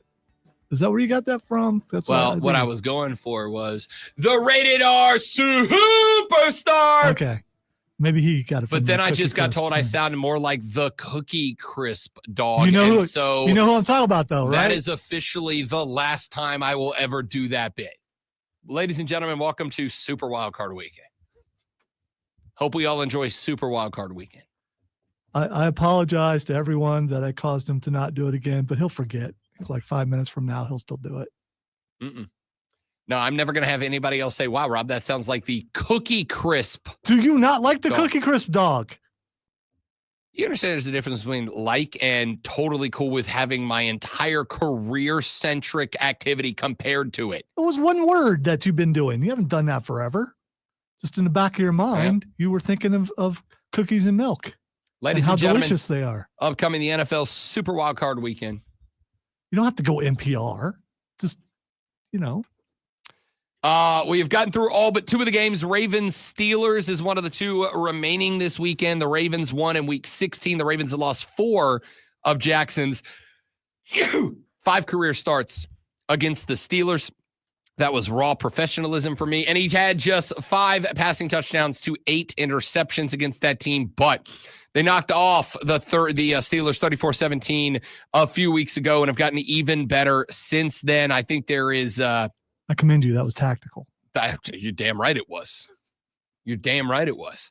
I'm going with the Ravens to roll here, and it does have a lot to do with the fact that the Steelers have shifted backwards. And I'm not just talking, yes, Russell Wilson is included in that conversation. No, Russell Wilson is not the only person to blame in that conversation. Pickens is a problem. The defense is a problem. And I agree. It seems to be there's enough complaints about player against player saying, well, that guy needs to know it's not just about him. It's about the team. There's been quite a bit of that out there.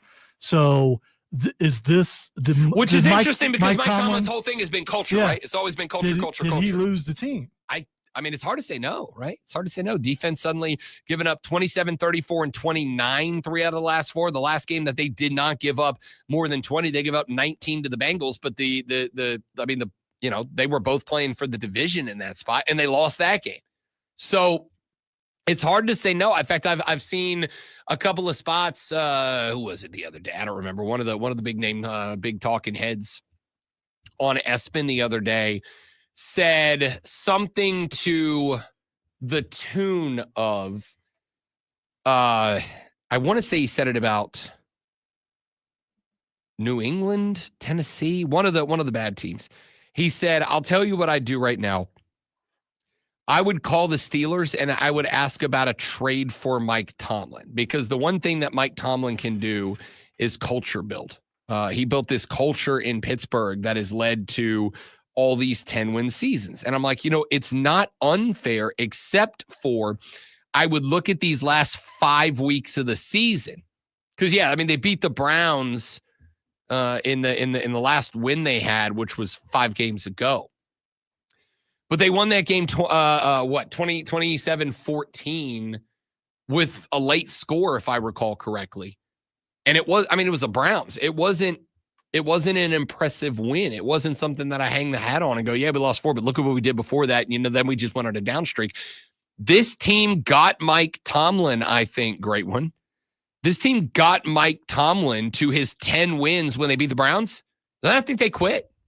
That ain't the mark of a good culture. I would tell you right now, the offseason head coaching carousel hot take I have is I think the Steelers should separate from Mike Tomlin. I know he's never had a winning season, or a losing season, pardon me. But what does that do for you? What's that accomplish? That's almost as bad as my Denver's going to upset Buffalo. I don't think it is. They're not going to get rid of Tomlin. I didn't say they are going to. I said they should. I would trade him. You can trade head coaches now. You can do that. I would trade Mike Tomlin straight up. I'd be on the horn with. You know what I would do? I would wait until. So if your team traded for Mike Tomlin and your team is looking for a coach, would you be okay with that? I don't really care right now because my team has maybe the worst head coaching vacancy that's been available in decades at this point. We're $74 million over the salary cap. Actually, it came down a little bit because Ryan Ramczyk, our starting guard, just retired, and that took $17 million off the book. So now we're down to only, $60 million over the cap. The next closest team is the Detroit Lions at $16 million over the cap. It's a bad spot. I would, if I was the Steelers, I'll tell you what I'd do. I'd wait until Ben Johnson gets hired, which will be probably days after the Super Bowl. I would hang on right now. I wouldn't say a word. I'd hang on. And I would wait until Ben Johnson got hired. Then I would find out every team that tried to get Ben Johnson, and I would call every one of them. And I would go, Mike Tomlin's on the block. Highest bidder. Who wants him? I would trade Mike Tomlin. Because while great, you've never had a losing season. 20 some odd seasons of winning football. Great. What's that done for the Steelers lately? Not much, right?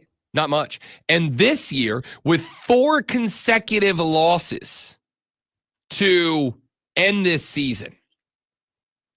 And on top of that, I will say this, one more spot. Because I have said 2 things about Russell Wilson this year, repeatedly.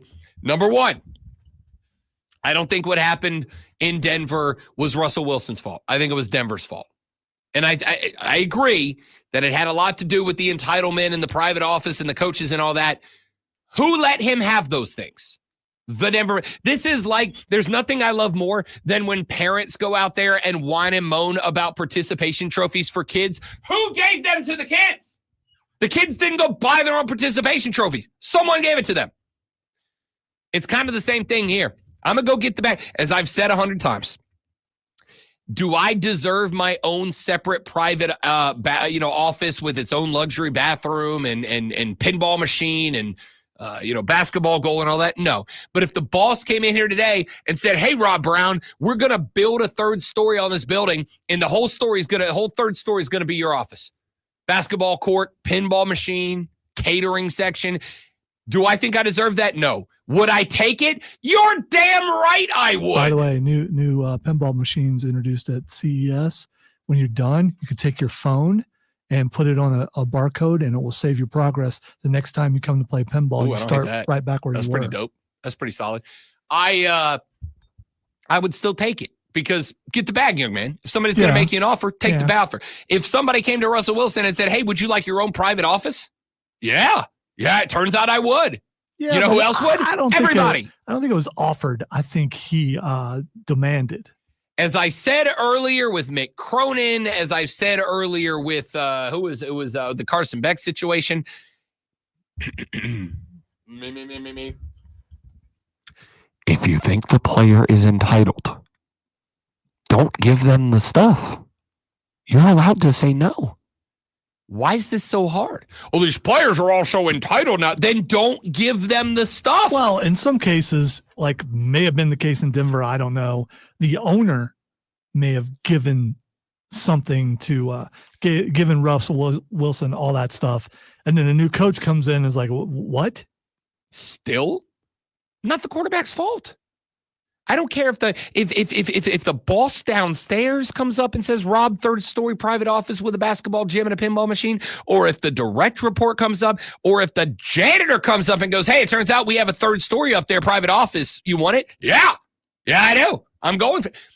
He got the bag. Of course, take the bag. If you get the bag, get the bag. You want the bag, take the bag. You're not getting a private office. You keep pushing that, but it's not. I'm optimistic. It's not happening. I'm optimistic. Other feature players on stations around here have their own private office. I'm just saying. Yeah, only one. That's more than me. Only some don't have an office at all. Okay, fine. Fine. Build a third story office with a basketball goal and a pinball machine, and Lonzo and I will both go up there. Okay, because if they were to do that, of course I would say yes. Although that would be another flight of stairs. As long as they can fix the elevator so it will go up there. Right now it would be a problem. Suffer through it, Grandpa. We're going to the third story. Pool table that also? Doesn't exist. I am not going to fault Russell Wilson. I am going to say this, though. There was one more thing I said about Russell Wilson a bunch of times, and that thing was this dude is corny as hell. He's plastic. He's manufactured. He's cheesy. He's corny. He's a, frankly, unlikable person. Did we get to all the games? No, there was one more, but I got to finish this Russell Wilson thought or else my brain's not going to settle down. Okay. Russell Wilson is cheesy. He's corny. He's plastic. He's manufactured, and he is unlikable. He is one of a few NFL players that I'm like, I couldn't get along. There was a video of him going up to Cam Ward after their last loss, and he's like, hey, dog. Hey, big dog. We're going to win the next 4. Stay with me. All right, dog? And Cam Ward's like, bro, get away from me, you freaking weirdo. Does he remind you of Ricochet a little bit? He does. Yeah. It's fake. It's manufactured, and the aura doesn't exist. Texans, Chargers, Lonzo. Chargers win. Yep, same thing. I'm going to not just win. I think they comfortably win this game because I think what they do is they just run the ball and play keep away. I think they run the ball and play keep away. On top of that, everything, like the entire Texans defense is set up around Anderson and Hunter to get to the quarterback. So don't do that. Just run where those guys aren't. Keep the ball, go the under in this game too, because I don't think there's a ton of points scored. But we'll see. Give me the Chargers as well. And now the Rob Brown Show presents Twitter. All right, let's look around the world. I really want a basketball court in the office now. Where would there be room?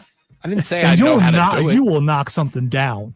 And a lot of stuff in there that I have is worth a lot of money. I'm just saying. All right. Ooh, 1%er over here. Yeah. Okay, fine.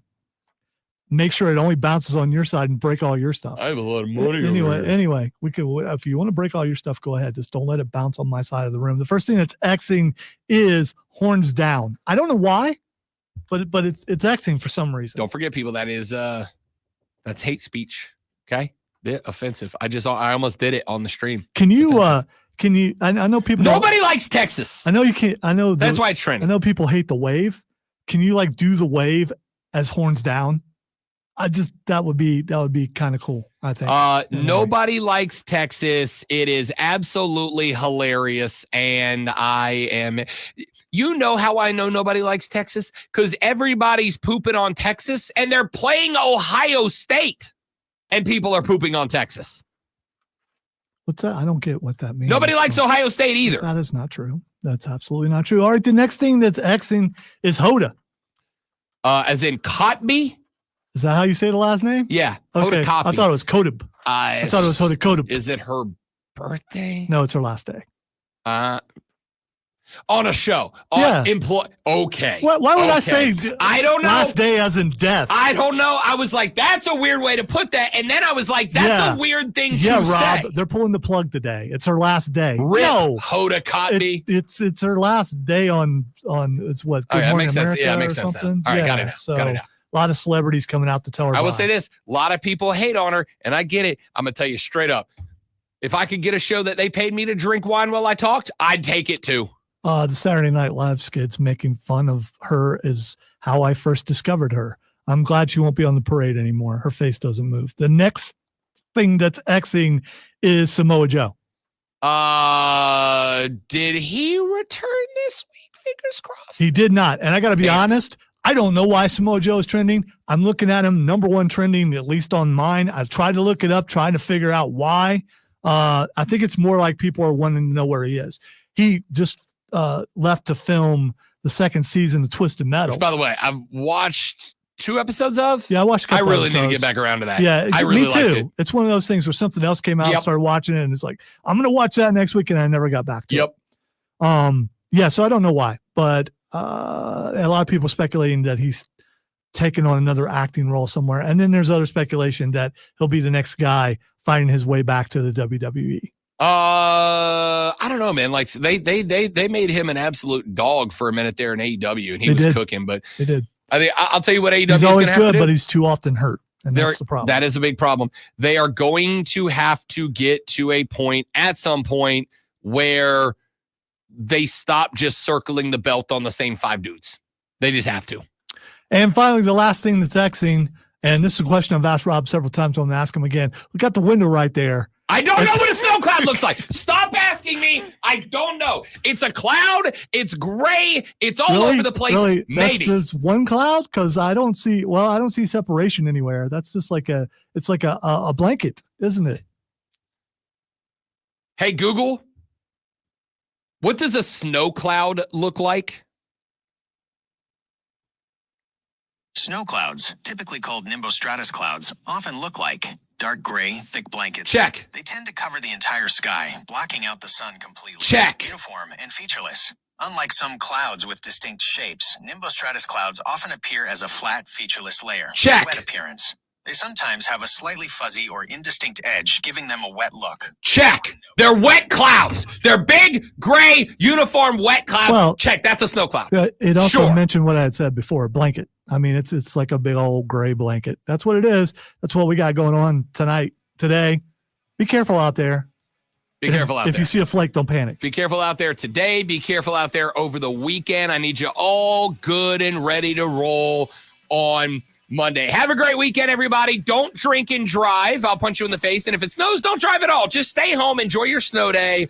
And we will see you all back here again on Monday morning for the triumphant return of the Rob Brown Show. He's Lonzo. I'm Rob. Have a good weekend. Hasta luego, muchachos. Later.